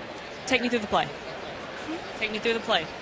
Well, he hit the ball, and I thought it was going to go out, and I was like, oh my gosh, am I going to catch it? And I reached out, and I snow coned the ball, and I barely caught it, but I was so happy. And I turned around, and I gave it to my best friend who took me to the game today, because tomorrow's her birthday, and I gave it to her for her birthday. My heart's melting over here. What a story. Congratulations. You're absolutely the fan of the game. Guys, what do you think of that? Come on, Julia, give her another baseball. I know. Oh, that's amazing. Great That is story. great. Terrific. She's actually the one who caught that ball. Yeah. What a friend. I think that might be the buddy right there. Yeah, that's a friend. Y'all have fun. That's a 3-1 ground out, with Crowe being retired here for the first out in the home 6th inning. Now strike one to Matt Dominguez. He's 0 for 2 in this 2-2 ball game in the 6th. Dallas Keuchel pitching very well. Question being, how much longer will he be allowed to pitch now in his first start of the game? Foul back, and it's 0-2. You know that story that Julia digs up out there? That's a memory that will never leave. Oh. A couple of kids right there will have that for a lifetime. First of all, how often does a kid get to catch a home run ball, even in the Landry's Crawford box? Young lady brings her glove to the ballpark and then acknowledges that she snow coned it. That was beautiful. I didn't catch it clean. I snow coned it, but I still made the play. Yeah. Wesley Wright is up for the Astros, and she brought her sunglasses. That's wonderful stuff. But like the player, she keeps the glasses on the top of her head. It's all about looking cool. Well, indoors, that's fine. Well, that's true. 1-2. So Wesley Wright getting ready to come in. 95 pitches for Alexi Ogando. Rangers bullpen is busy as well. They have 3 lefties in their bullpen. All the way. Their bullpen has been very good this season. Is there an inclination, I wonder, on a Dallas Keuchel who doesn't survive by blowing hitters away, doesn't throw all that hard, to maybe let him pick up a few more pitches on a night? It might be. And that's where the feel of managing comes in, right? Oh, I think so. Bouncer goes foul. I think you have to ask the questions of your pitchers. How do you feel at this stage? Trust your eyes, what you're seeing. But it is a day and age when that pitch count can be hard and fast. Yeah. Rangers lefty is Robbie Ross. As Dallas Keuchel has kept his club right in it tonight. Done a terrific job in this game. Fly ball goes to shallow right field. Nelson Cruz makes his way in. 2 outs. You know, Keuchel could use this as a springboard. He's just affirmed a lot of what he's been thinking, it would appear, this season coming into this start about being more aggressive. He has walked only 1, or no, make it 2 in this game. One of those bases loaded walk to Andrews, but he's come after the hitters, and that's what he had talked about, being more aggressive. Looks like he's developing a feel for what he needs to do to be successful at the major league level. You know, one thing's for certain, when you're that guy that's asking, you get that chance to start and be a part of the rotation, take advantage when you get that chance, and he has fully done that tonight. Marwin Gonzalez bunted his way aboard last time with a beautiful drag bunt. There's strike one. The drag bunt being what he displayed last time. He brings the ball with him as he goes up the first base line, as opposed to a push bunt toward third base for a left-handed batter. There's an art to that. There's a shot, and it's foul. You know, we talked about Mickey Mantle a few minutes ago. Mickey Mantle was a great drag bunter. 100 pitch mark for Alexi Ogando. And with somebody as speedy as Mantle, Kirk Gibson was another one, too. About all he had to do was get the ball down on the ground and avoid bunting it right back to the pitcher. It was very tough to get him out. When I see Mike Trout run, I always think about Mickey Mantle. That big man, and a thick body, and that amazing speed. Yeah. He is so much fun to watch. Now, the stories go that Mantle was every bit that fast. I wish I had memories of having actually seen that. And by the time I saw Mickey Mantle, he was hurting the knee and knees were huge problems. Could still do a lot of things better than anybody else out there, but couldn't run like the legend had it. Well, if you had been about 5 years older, you would have seen him when he was really fast. Well, whose lifespan does that take up? No, he was fast. He could really fly. Oh, yeah. He was amazing. Unfortunately, he hurt his knee very early in his career. Stepping in a drain in the outfield when he was playing right field. Line shot into right center field. And Marwin Gonzalez is having a game of it. Trying to remember the story. Was that in Detroit? Old Tiger Stadium? I don't remember where it was, but Joe DiMaggio was playing center when Mantle came up, so Mantle played right, and he got hurt running for a ball in right field. I don't remember which ballpark. Well, the Astros have been putting their hits, but not putting them together. They've had hits in 5 innings in a row, total of 5 in the game now, but just 1 hit per inning. Ron Washington is making a move as switch hitting Robbie Grossman due up. He's had lefty Robbie Ross warming up in the bullpen. Ogando at 102 pitches now on the night. And that's it for Alexi. Leaving with a runner at first belonging to him. 2 outs in the 6th inning with those numbers for the night in a 2-2 ball game. Back in a moment.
Might win, but here's how you can try.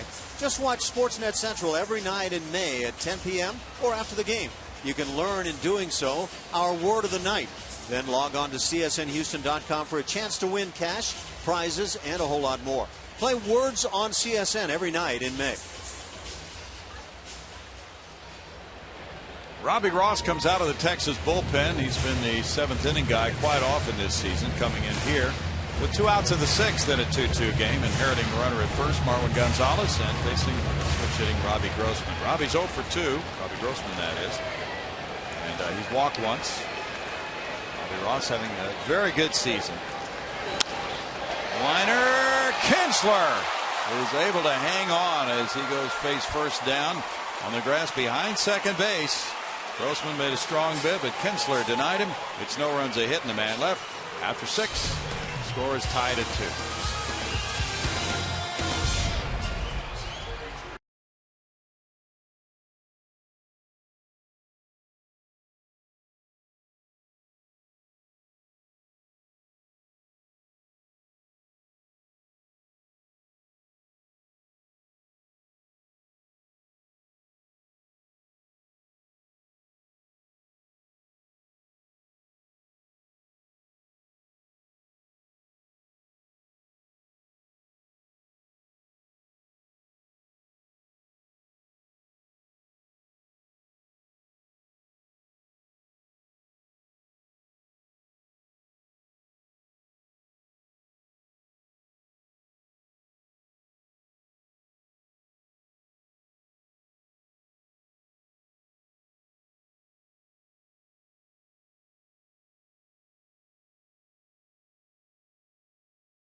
Baseball on Comcast Sportsnet is brought to you by USAA, proudly serving the financial needs of current and former military members and their families. And by Southwest Airlines. Find our fares online only at southwest.com. Both managers now going to the bullpen at this stage of the game. Through 6, it's a 2-2 game. That brings in Wesley Wright for Bull Porter. Wright coming in after Dallas Keuchel did a superb job in 6 innings, allowing 5 hits, 2 runs, walking 2 and fanning 3.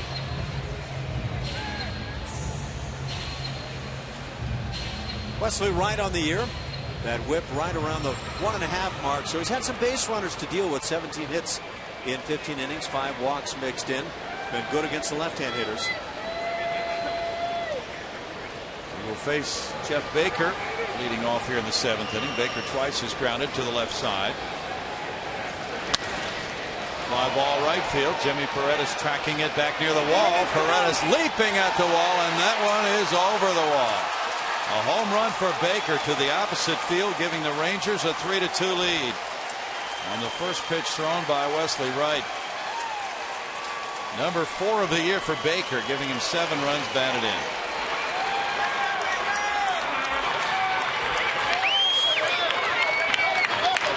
Well, Baker plays the part of the hero tonight for the Texas Rangers. Nice effort by Paredes in right field.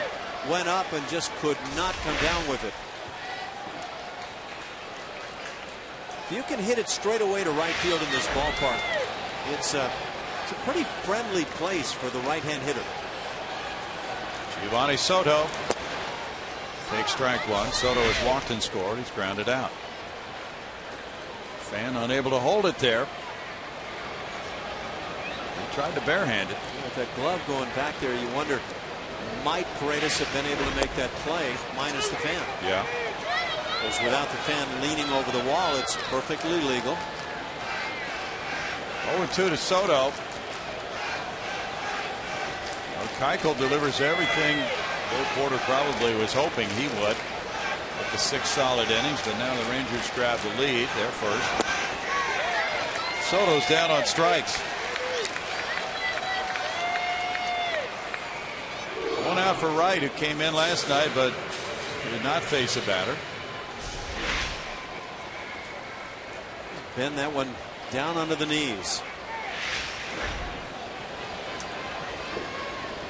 Greg Gentry has a single in 2 trips. Keuchel threw 83 pitches tonight. 53 of those strikes, and he got a lot of ground balls. I think that's a key for Dallas. Now, he is a pitch to contact type of hurler. Strike 1 to Gentry. Rangers center fielders have not produced much offense this year. I have 13 ground ball outs recorded by Keuchel. Out of 18, that's a nice percentage.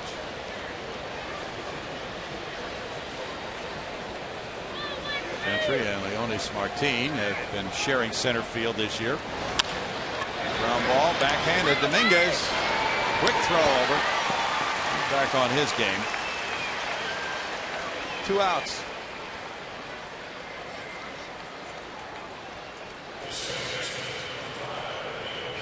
Yep, that's number 14 in the ground ball out category. Ian Kinsler is 1 for 3. An infield hit to shortstop in the 3rd inning. Rangers lead this all-time series with the Astros 44-31. They've won 12 of their last 15 at Minute Maid Park.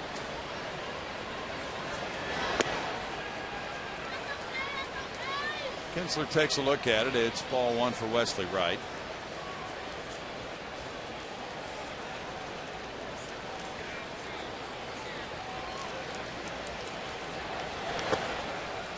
It's a 2-ball, no strike count for Wesley. Angels and the White Sox are tied 5-5 in the bottom of the 5th at U.S. Cellular. Brendan Harris hit his 3rd of the year for the Angels, his 2nd in a row. And Alejandro De Aza, number 7 for the White Sox. 2 balls and a strike. An offensively challenged White Sox club. Yes, it is. Doug Brocail and Bo Porter hoping Wright can get this hitter, Kinsler, to end the top of the 7th inning. Then Paredes, Altuve, and Castro are due up in the bottom half. Kinsler fouls it. It's a 2-ball, 2-strike count. The Rangers have one of the top prospects. In fact, he's rated #1 by some services in the minor leagues. Jurickson Profar, shortstop, playing in the minor leagues.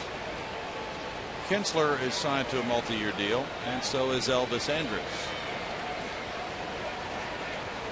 So some think that they could use Profar as a trade chip if they want to later on in the season.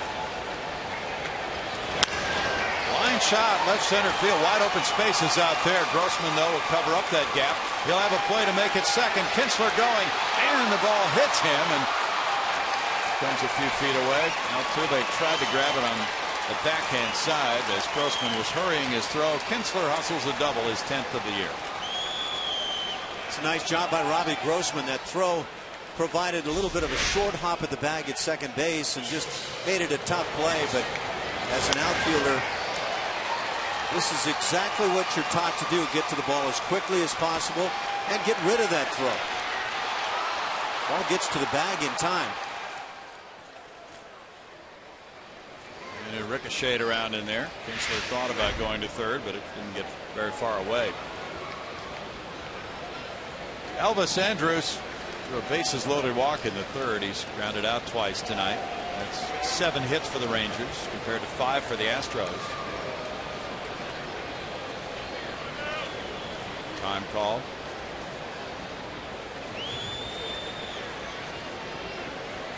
Phillies lead the Diamondbacks in Arizona 2-1. They're in the bottom of the 2nd. Jimmy Rollins hit his 2nd homer. Boy, Halliday's hoping to have surgery and come back and pitch this year. Fly ball. Grossman back in center. In the 7th, the Baker home run gives the Rangers the lead. It's 3-2.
Houston Astros baseball on Comcast Sportsnet is brought to you by USAA, proudly serving the financial needs of current and former military members and their families. 3-2 Texas as we go to the bottom of the 7th inning. We've got the Geico quote of the day. He's got tremendous tools. He deserved the promotion last year, and I'm hoping this one is permanent. That comes from Jeff Luhnow on Jimmy Paredes. And boy, it is obvious he's got some tremendous tools. He's been hanging out some shots, 3 doubles since joining the club.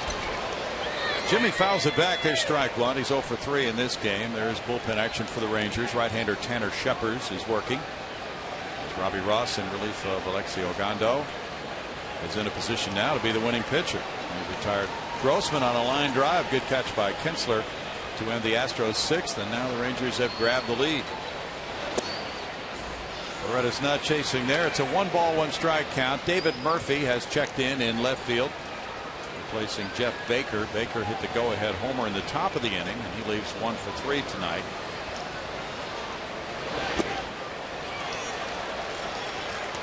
Robbie Ross has been very good at doing exactly that, keeping the ball down and getting ground ball outs this year.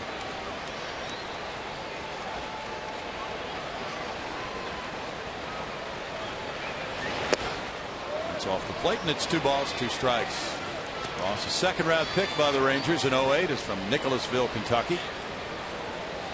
24 years old. Pitched 58 times for Texas last year with very good numbers. He gets a strikeout. Number 4 for Rangers pitching tonight.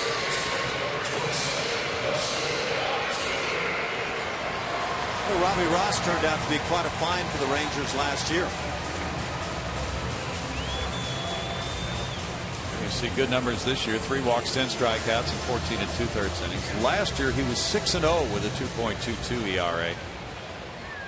For Mike Maddox's pitching staff. Jose Altuve doubled over third base in the 3rd inning and scored on a wild pitch. He's 1 for 3. Fouling it for strike 1. Brownie, you were talking about minor leaguer Jurickson Profar for the Texas Rangers. He's gotten off to a surprisingly slow start this year. A lot of raves about him and his abilities. Yeah.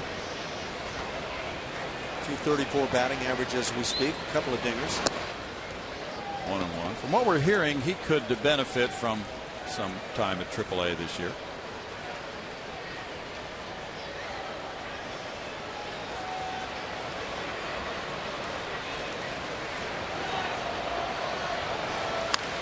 Ground ball goes foul.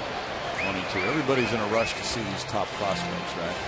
When's he going to be? I bet it's always been that way and probably always will. Profar, 20 years of age.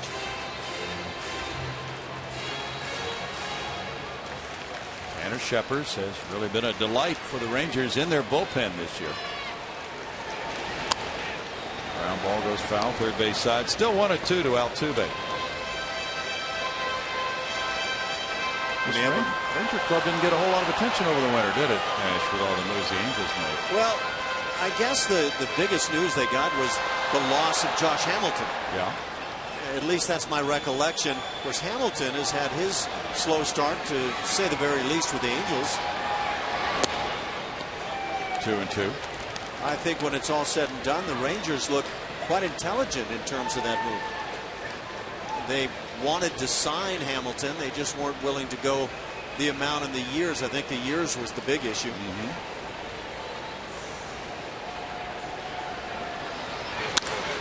It's out to center field. Gentry. 2 outs. And Jason Castro comes up. Create memories, save money, and have fun with Astros baseball. No matter what your special event, we will create an experience your group is sure to remember.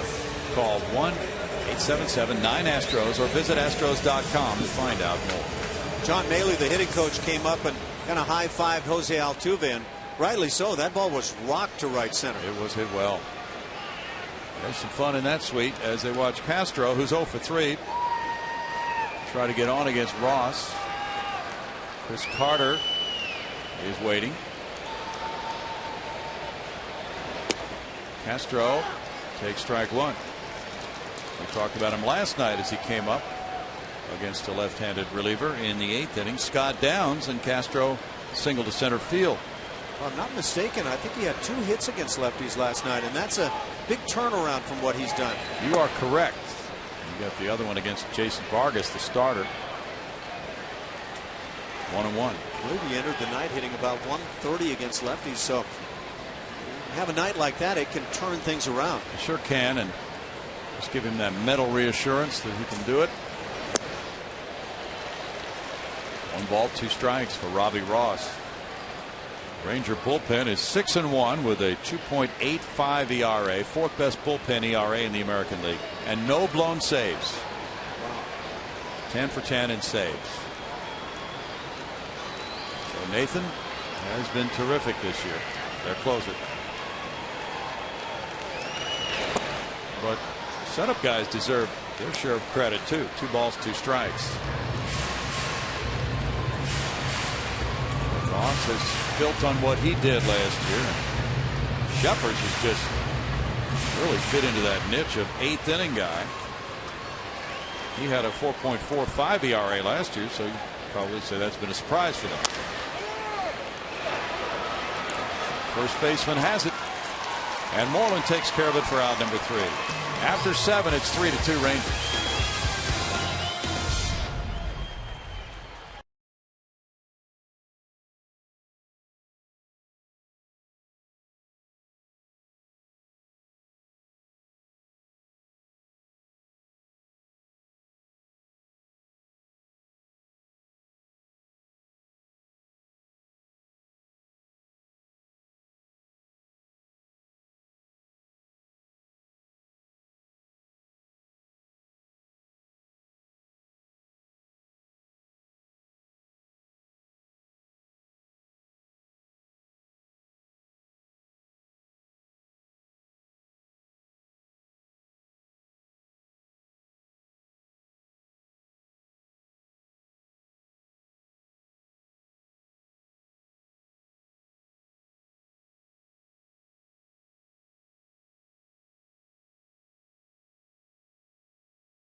Celebrate Mother's Day with Pink in the Park at Minute Maid Park this weekend as the Astros face off against the Rangers. 10,000 fans will receive a Pink giveaway each night, courtesy of the Methodist Cancer Center. Call 1-877-9-ASTROS or visit astros.com to get your tickets today. I actually have some of these giveaways. I got a sneak peek at some of this stuff. It's pretty cool. There's a little makeup bag they're going to give away one night. Awesome.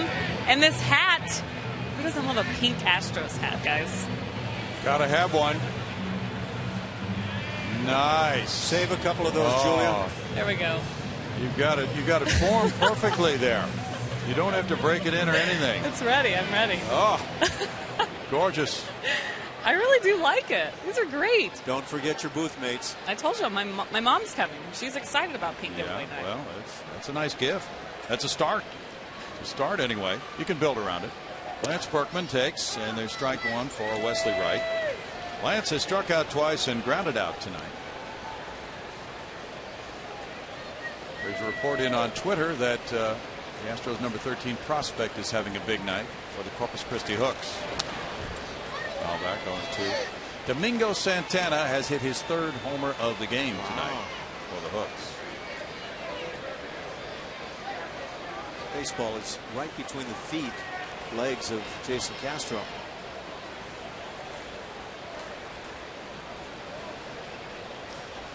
I know we were talking about Mickey Mantle earlier. Lance Berkman's right in that neighborhood. Mickey Mantle for slugging percentage. Switch hitter. Line shot left field corner. And that will skip and go to the wall. Picked up by Trevor Crowe. Berkman in with a double. His 8th of the year. And Lance doesn't run at all like the Mick did. Just a good hitter. And he has that downward stroke from the right side of the plate. He'll backspin some balls with the best of them. I love him from the left side of the plate, though.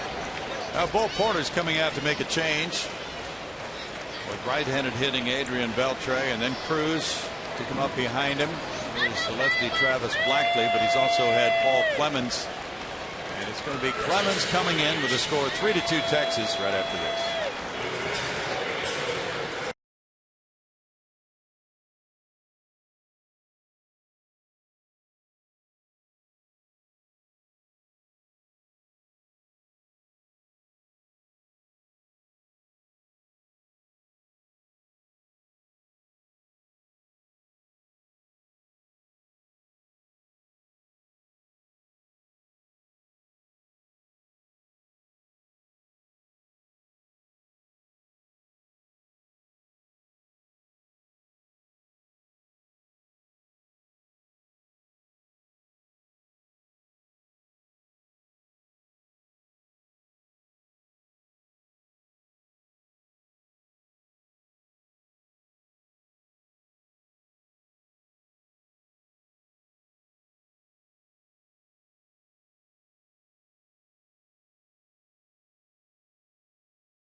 Quarter tonight. Here's Paul's night last night.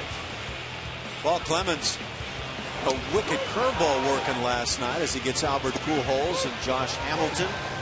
Good looking over the top job that he has. Goes hard to go with it. He's a guy who I think is itching to start, but doing a fine job in that bullpen for Bo Porter. Philip Bumber had a chance to come in last night as well. He had an encouraging performance. Clemens also had given up a home run last night before he got those 2 strikeouts. He gave up a homer to Brendan Harris, and that one tied the game for the Angels 3-3 as he entered the game in the 6th inning. Adrian Beltre has a runner at second, Berkman, and nobody out. Beltre's 1 for 3.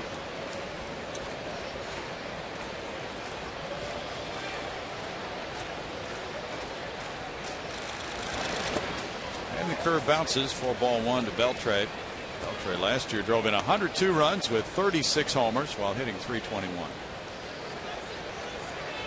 Pinch runner there for Lance Berkman at second base.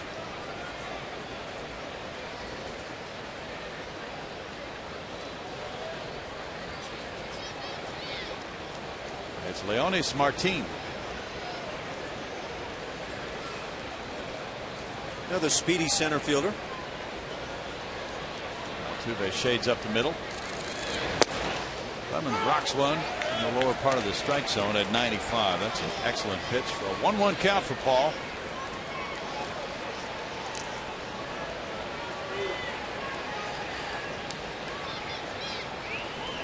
Rangers are averaging 5.2 runs per game at home, 3.7 on the road.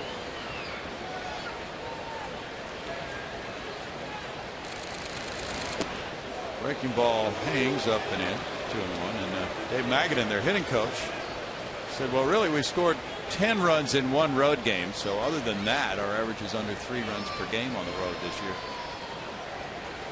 Rangers so far have a low strength of schedule.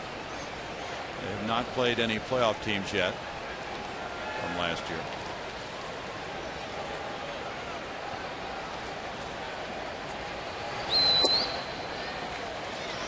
Three balls and a strike. Look at that heater at 95. Gives you an idea of the type of stuff that Paul Clemens has. Well, don't think his command at this stage of things is where it might be at someday and maybe soon. Right. But his stuff is awfully good. And through the Atlanta farm system. A trade for Michael Bourne to the Astros a couple of years ago in July. Line drive goes foul.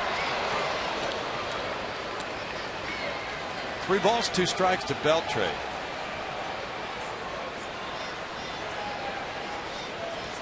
Beltre came up in the Dodgers system, and he was a Seattle Mariner. Moved along to the Red Sox before he signed a 6-year, $96 million deal to join the Rangers before the 2010 season. He's been a very nice acquisition for them.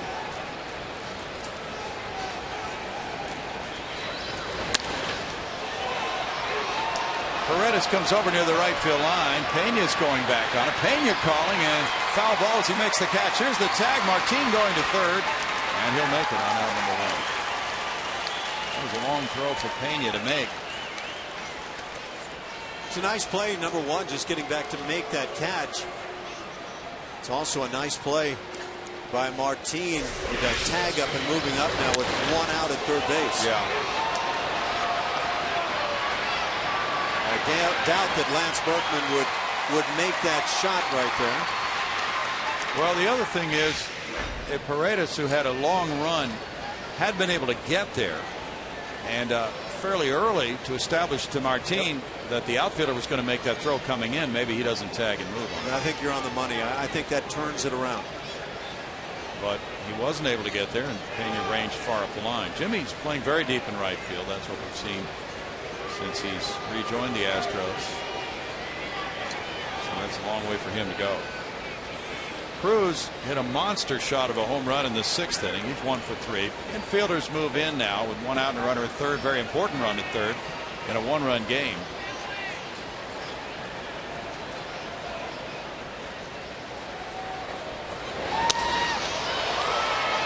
Deep enough, it would appear. Trevor Crowe is going to circle. He's going to come in. It's not all that deep, actually. And yeah, he got back early and played it well. The throw wasn't very good, but the idea is that he approached it right, and the runner held it third.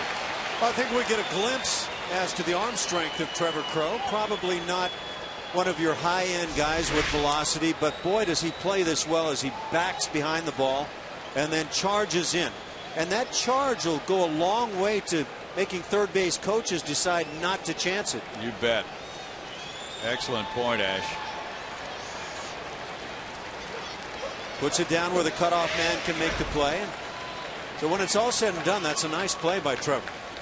And a runner at third, 2 outs now, and Paul Clemens is coming out of this game after getting the outs on Beltran Cruz, yielding to lefty Travis Blackley with the score 3-2 Texas. Back in a moment.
There. Tomorrow night, Marwin Gonzalez and the Astros get a second crack at one of baseball's hottest pitchers. You don't want to miss it. Astros pregame live kicks things off at 5:30 p.m. only on Comcast Sportsnet. Let's take a look at tomorrow's pitching matchup brought to you by Chevron. Care for your car. And Yu Darvish will run out there, and he is one of the hottest guys around. 5-1 on the year, 2.56 the ERA. And the Astros have seen him at his best. Eric Bedard back on the mound as a starter for the Astros. He will take an 0-2 mark. Travis Blackley in the game against Mitch Moreland, runner at third, 2 outs, 3-2 Rangers. Moreland is 1 for 3. You don't want to miss you tomorrow night. Well, you was something that you didn't want to miss the first time he pitched here. There were some hitters that probably would have loved to have had a chance to miss that one. He was just plain filthy. Good job by Paul Clemens. Now pitch runner at third, Martin, hoping that Moreland can come through. Blackley has other ideas and gets a swing and a miss for a 1-1 count. David Murphy's on deck. Those are the numbers on the Aussie. A 4.09 ERA and no decisions. Come in to get that one left-handed bat. Well, you have to absolutely get that guy. Tanner Scheppers is warming up in the bullpen. The Rangers are 1 for 8 with runners in scoring position.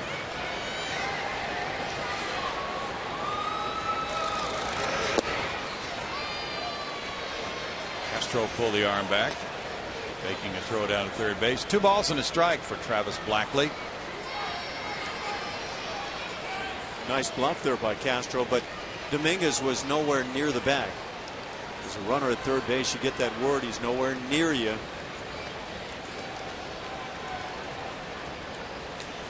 Blackley got 2 outs in last night's game. Had a strikeout, had an intentional walk, gave up a sac fly. This will hang for the center fielder, Robbie Grossman, over in left center. Well, Crowe is there. Crowe will make the catch. And in the 8th inning, The Rangers are denied that run they wanted to post for insurance. It's 3-2 still, Texas.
The Ranger bullpen now moves on to Tanner Shepard. Robbie Ross went an inning and a third. No hits, no runs with no walks, one strikeout. They watch a 3-2 ball game from there. And it's Shepard who's taken over as the 8th inning setup man for Joe Nathan. Coming in for the bottom of the 8th. Carter Pena and Crow due up for Houston. Tanner Shepard's supplemental pick after the first round in the 09 draft from Mission Viejo, California. Brings very good numbers to the mound. 2-0 with a 0.53. Well, I guess that 0.53 says not many guys are getting to him. Strike one on Carter, who's walked twice and singled to center field. Good velocity on that one at 96 for Tanner Shepard. Just his second year in the big leagues.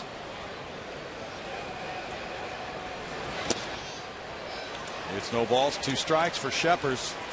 Yeah, if you have a hard time laying off the high heat, this is going to be a fastball that's very tough to get to. 97 on that one. Shepard went to Fresno State. And that strike 3 call.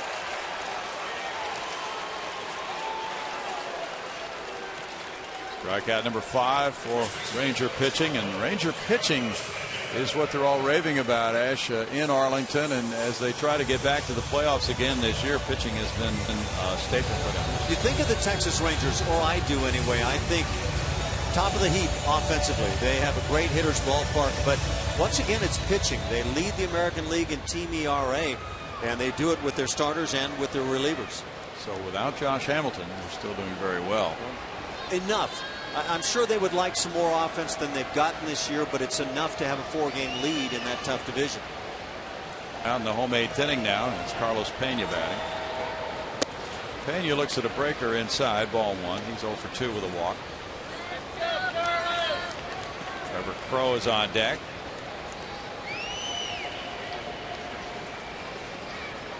Ian Kitzler's out in shallow right field.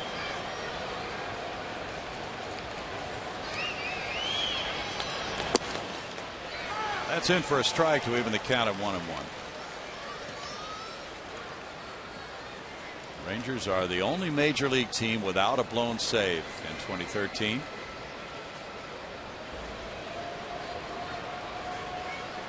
And they've only suffered 1 loss out of the bullpen. That was a walk-off homer by Howie Kendrick of the Angels off Joseph Ortiz. It's 1-2 now.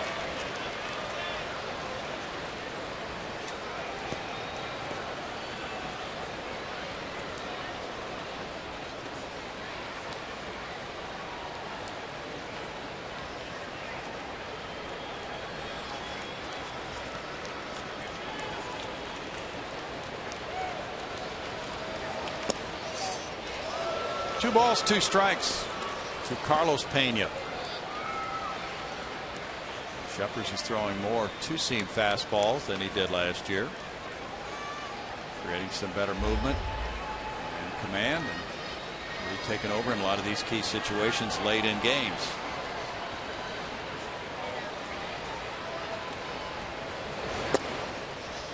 Pena looks at that one, and it's a 3-ball, 2-strike count. Astros just got their first come-from-behind win of the season a couple of nights ago.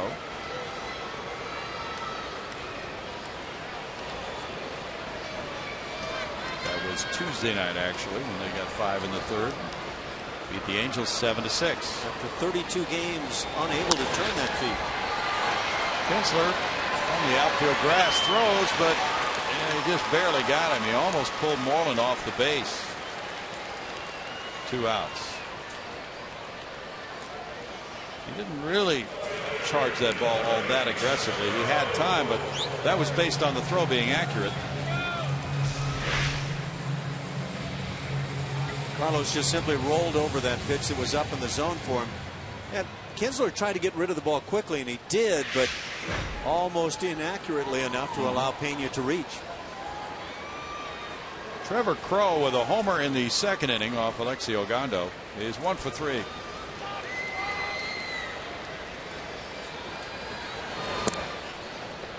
It's at the knees for strike 1. The Rangers will have Murphy, Soto, and Gentry due up in the 9th.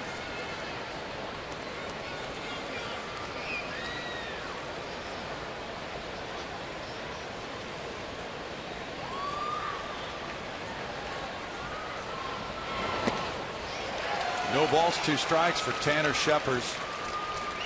Rangers tonight are playing in their 4th different city in 6 days. They've been at home in Arlington. They've been at Wrigley Field in Chicago. They've been in Milwaukee. When this trip is over for them, they will have played 25 games on the road and only 15 at home. They go to Oakland next. Strike 3, and Sheppers has a 1-2-3 8th inning, sending this 1-run game to the 9th with the Rangers in front 3-2.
Here at Minute Maid Park, the Astros continue the battle for the Silver Boot tomorrow and Sunday as well against these Texas Rangers. Call 1-877-9-ASTROS or visit Astros.com to get your tickets now. 1-run ball game moving to the 9th inning. Travis Blackley on the mound. David Murphy at the plate. David up for the first time. He's a Houston native who went to Klein High School and then Baylor University. He entered the game in left field for Jeff Baker. Joe Nathan warming up for Texas. 185 and a slow start for Murphy. 2 homers, 7 runs batted in for David.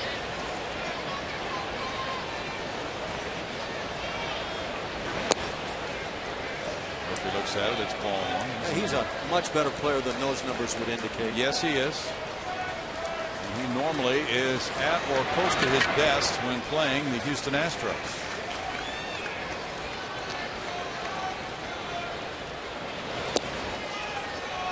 It's a 2-ball, no strike count to Murphy. Sounds like he has a selective assault going. Yeah. Murphy's driven in 1 run in his last 16 games. His average has been below 200 since he went 1 for 3 here on opening day. Fly ball at the right center field. Well hit. Paredes going for it. Grossman going for it. And Murphy will take the tour. Murphy goes deep. And it's 4-2 Texas. Number 3 of the year for David Murphy in his 109th at bat. Well, that's a big blow for the Texas Rangers and a tough one to take for Bo Porter in game. After that previous inning, the 8th inning, the Astros pitching did a nice job holding Lance Berkman, eventually a pinch runner there, but after the leadoff double, the Rangers unable to score. 3 long balls for the Rangers tonight. Cruz, Baker, now Murphy, and there's a shot backhanded by Dominguez. Long throw to first to get Soto. 1 out. Matt Dominguez is back to his self tonight defensively, but David Murphy, this is a whole lot closer to the guy that we've watched through the years. Very good player for Texas, and sneaks one out. Both left fielders in the game, Baker and Murphy, have homered. Baker hit his in the 7th to give the Rangers a 3-2 lead. Murphy makes it 4-2 here in the 9th. Greg Gentry's the batter. He's 1 for 3. Strike to Gentry.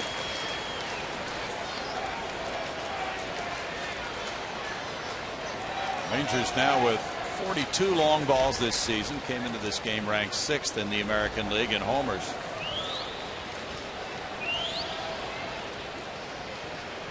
Win tonight would make Texas 3-1 in this ballpark this year. Foul back. No balls, 2 strikes. The Astros have Dominguez, Gonzalez, and Grossman due up in the bottom of the 9th.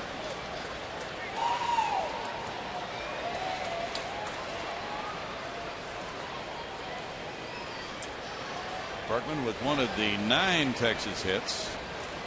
6 have been for extra bases. 3 homers, 3 doubles now.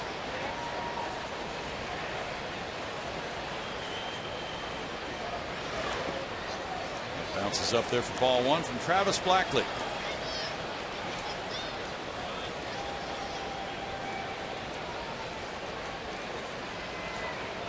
The Red Sox beat the Blue Jays on a 1-hitter by John Lester. 5-0. Lester going to 5-0. He beat Ramon Ortiz, inserted in the Blue Jays rotation. Ramon was one of 4 starting pitchers at AAA Syracuse for the Blue Jays, all of whom were born in the 70s.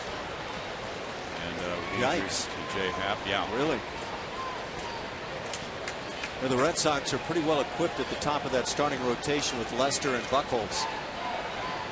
In good shape. Tigers bounced the Indians 10-4 in Detroit. Max Scherzer went to 5-0. He beat Corey Kluber.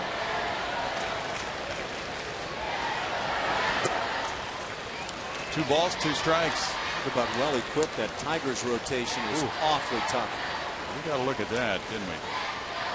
Day after day. I mean, you feel like you're facing a top of the rotation guy. Pirates beat the Mets 7-3. Wandy Rodriguez went to 3-2. That win over Sean Markham was 0-3. Jason Grilli got save number 14.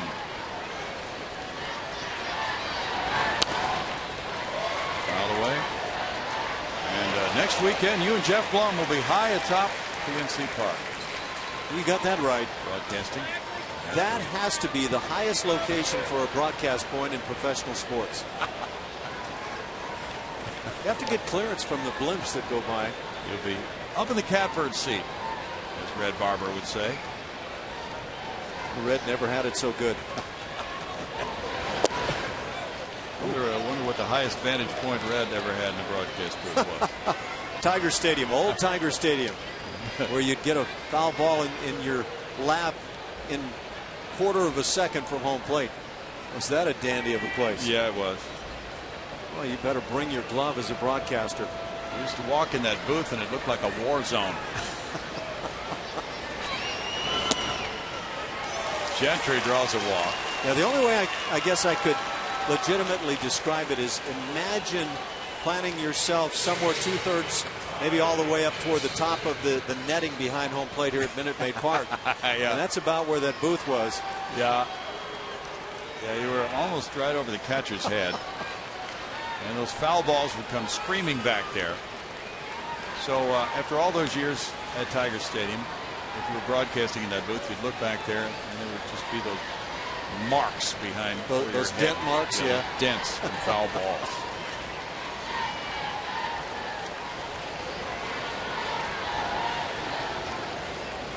Now Ian Kinsler, as the throw goes to first. Whoa, it sails off Pena's glove.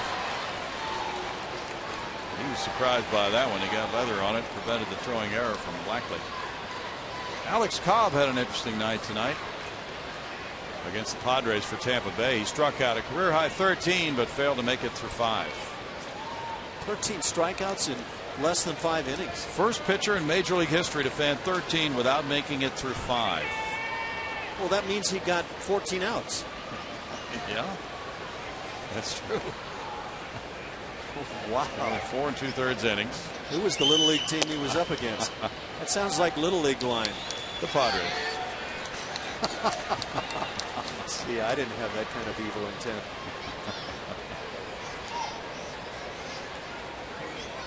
One ball, no strikes to Ian Kinsler. So Cobb surrendered 3 runs on 5 hits and a pair of walks in 4 2/3 innings. He had a balk, hit a batter, and threw a wild pitch. He generated an absolutely astounding 23 swings and misses on the evening, 21 of them on his changeup. Wow. There are some good changeups on that staff for Tampa Bay.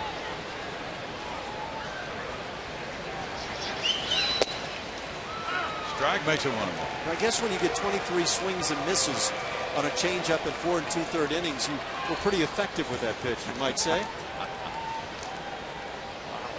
You know, we were talking the other night about the fastball changeup combination. Mario Soto is one of those guys. Name that always comes to mind for me. That's all he had, fastball and changeup.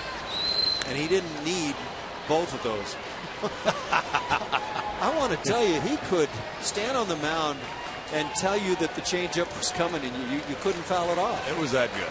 It really was. It was unbelievable. And at one time, he could go mid-90s with the fastball. So it was like you were just completely lost at home plate. Mm-hmm.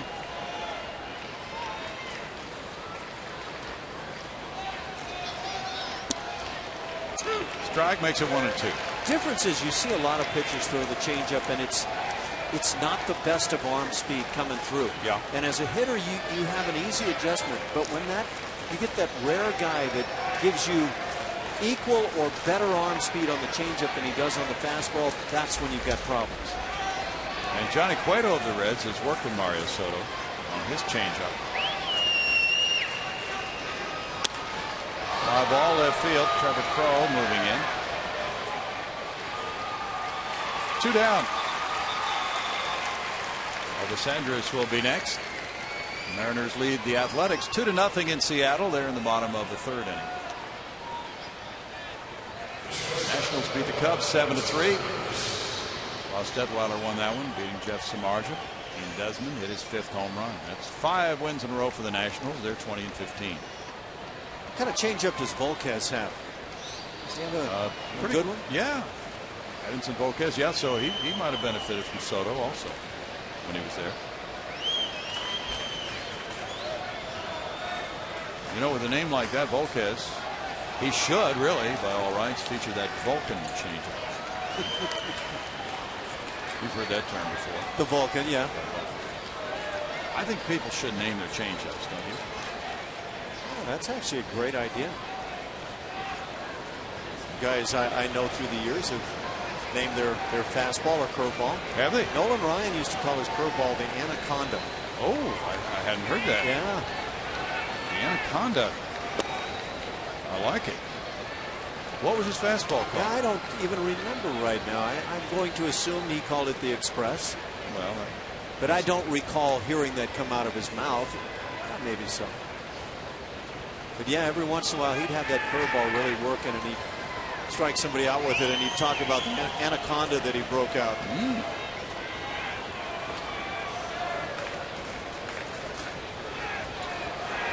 Saw some hitters who looked like they had been strangled by something when he threw that pitch. One ball, one strike. You ever see that movie Snakes on a Plane? Yeah, I probably bailed early on. I'm not. I have a. Maybe what I saw was the trailer on that. It's a rental. Did you go for the whole thing? Not quite. All but the credits.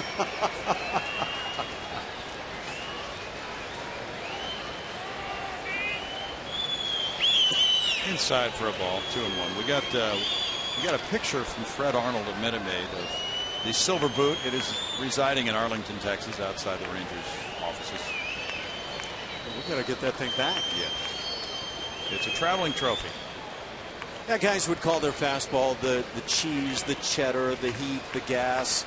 Oh, they didn't call it a guy's name? No, I don't recall breaking out legit names for it. All right. Like Humphrey or something like that? Of course, there was Uncle Charlie for the curveball. Yeah. And notice it's 2-2. Oh, the Express, of course. What about knuckleballs? Did Joe Necro have a... Oh, I had some names for it. Yeah, I'm sure you did.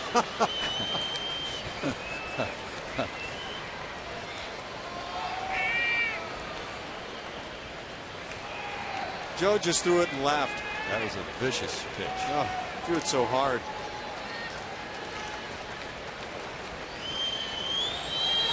Pitch throws over to first.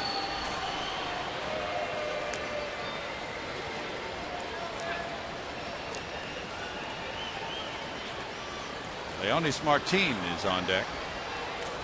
He pinch ran for the DH, Lance Berkman, in the 8th inning. Ron Washington has gone to his bench a few times tonight. He's had this Ranger club running this year, too. Blackley throws over to first base. That body starts leaning before he ever otherwise commits in that direction. But I wonder, as a runner at first base, how easily or maybe difficult that is to see. Eric Young will pick up on it. Meanwhile, he probably can pick up on just about anything a pitcher does. He does. He looks for that stuff. Ground ball. Dominguez to his left. Gets it to Altuve for the force play on Gentry. It's 1 run, 1 hit. The Murphy home run gives the Rangers a 4-2 lead in the middle of the ninth.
4-2, just like we promised earlier in the game. It's Miller time, brought to you by Miller Lite. And it happened in the bottom of the third. Jose Altuve gets on, but later with a huge heads-up play. Check this out. Scores on a wild pitch to put the Astros up 2-1. Like Bo Porter always says, it's just another day at the office for Jose Altuve, guys. We've had so much fun watching him this year. And hopefully he'll be headed back to the All-Star game. Bottom of the ninth inning is coming, and that means Joe Nathan time for the Rangers with a 2-run lead. He's 1-0 with a 1.50 ERA. He's 9 for 9 in saves. That ERA indicates that he is all the way back. 1.5 under Ernie. Just 12 base runners in 12 innings. It's good stuff. 13 strikeouts. He still has the big strikeout pitch. Had a fine year last year. He was 37 of 40 in saves. For a 92.5% save delivery ratio. That's the third best in the American League.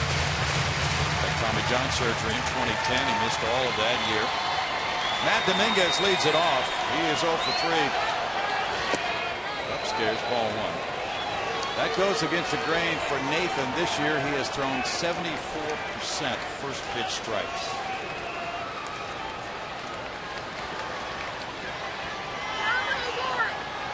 Gonzalez is on deck. It's 2-0. The Rangers have not lost a game this year when they've led by 2 runs or more.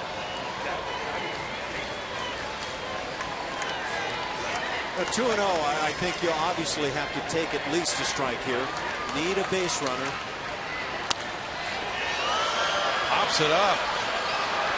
Soto back near the screen. Out of play. Get a good pitch, go ahead and hit it. Not sure how that might be played out.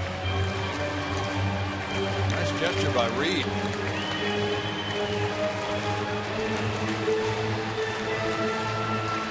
that Reed Ryan? Oh, that's Reed of the Texans. Is Nolan here this weekend, by the way? I haven't seen him. You see him.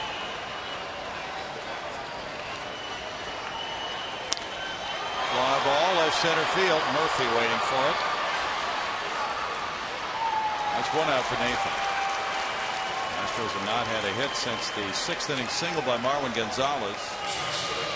8 straight retired since then by the Ranger bullpen core. Robbie Ross got 4 in a row. Tanner Shepard's had a 1-2-3-8 with 2 strikeouts. Marwin Gonzalez has 2 of the Astros' 5 hits tonight. Bunt single in the 4th inning and a hit to right field in the 6th. 2 for 3. Last 3 outings, Joe Nathan has worked a total of 3 scoreless innings.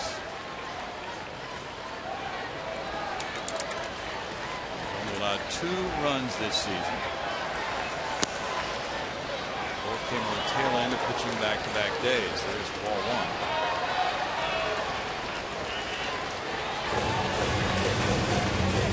What that meeting would be about. Gets the first man and this is the strike zone. Time to chat.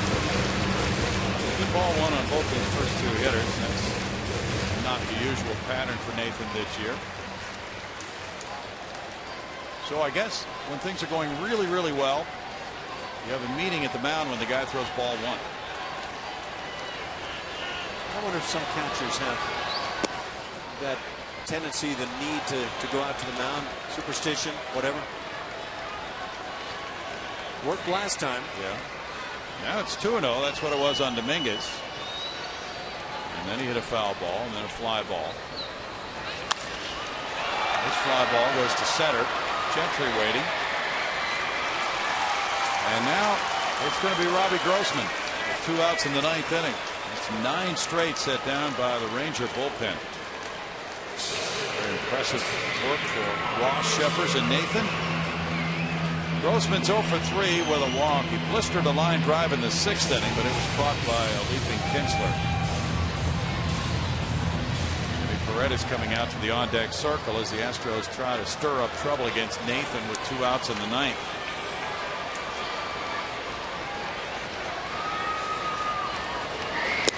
Nathan was born in Houston. There's strike one. The Giants drafted him back in '95.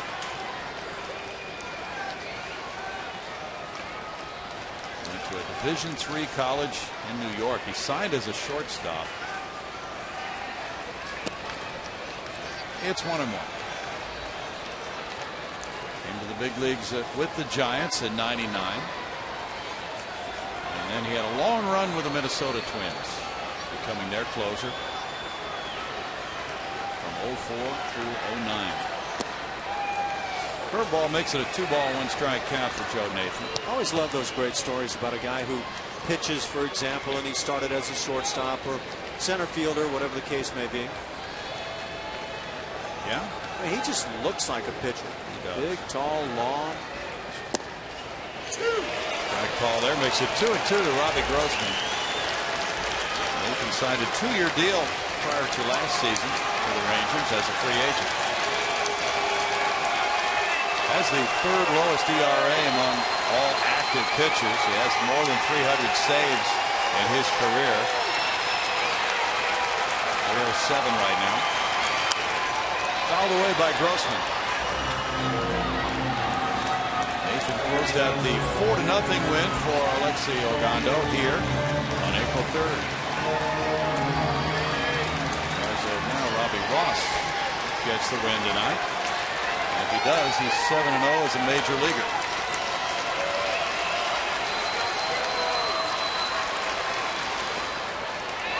It's 3-2 as Grossman has worked the count 4 for the second time tonight.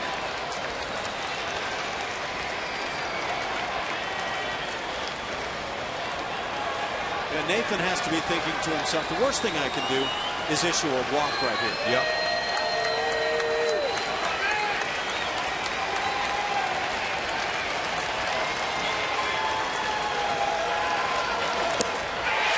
Gets a strikeout to snuff out the Astros. The Rangers claim the opener of this series. Another well-pitched ball game for Ron Washington's crew. They had back-to-back shutouts in their first series here, and now with another very well-pitched ball game, they win it 4-2. And the winning pitcher is Robbie Ross. He's 1-0 this season. Nathan gets save number 10, and his bullpen remains perfect in saves. 4-2 tonight.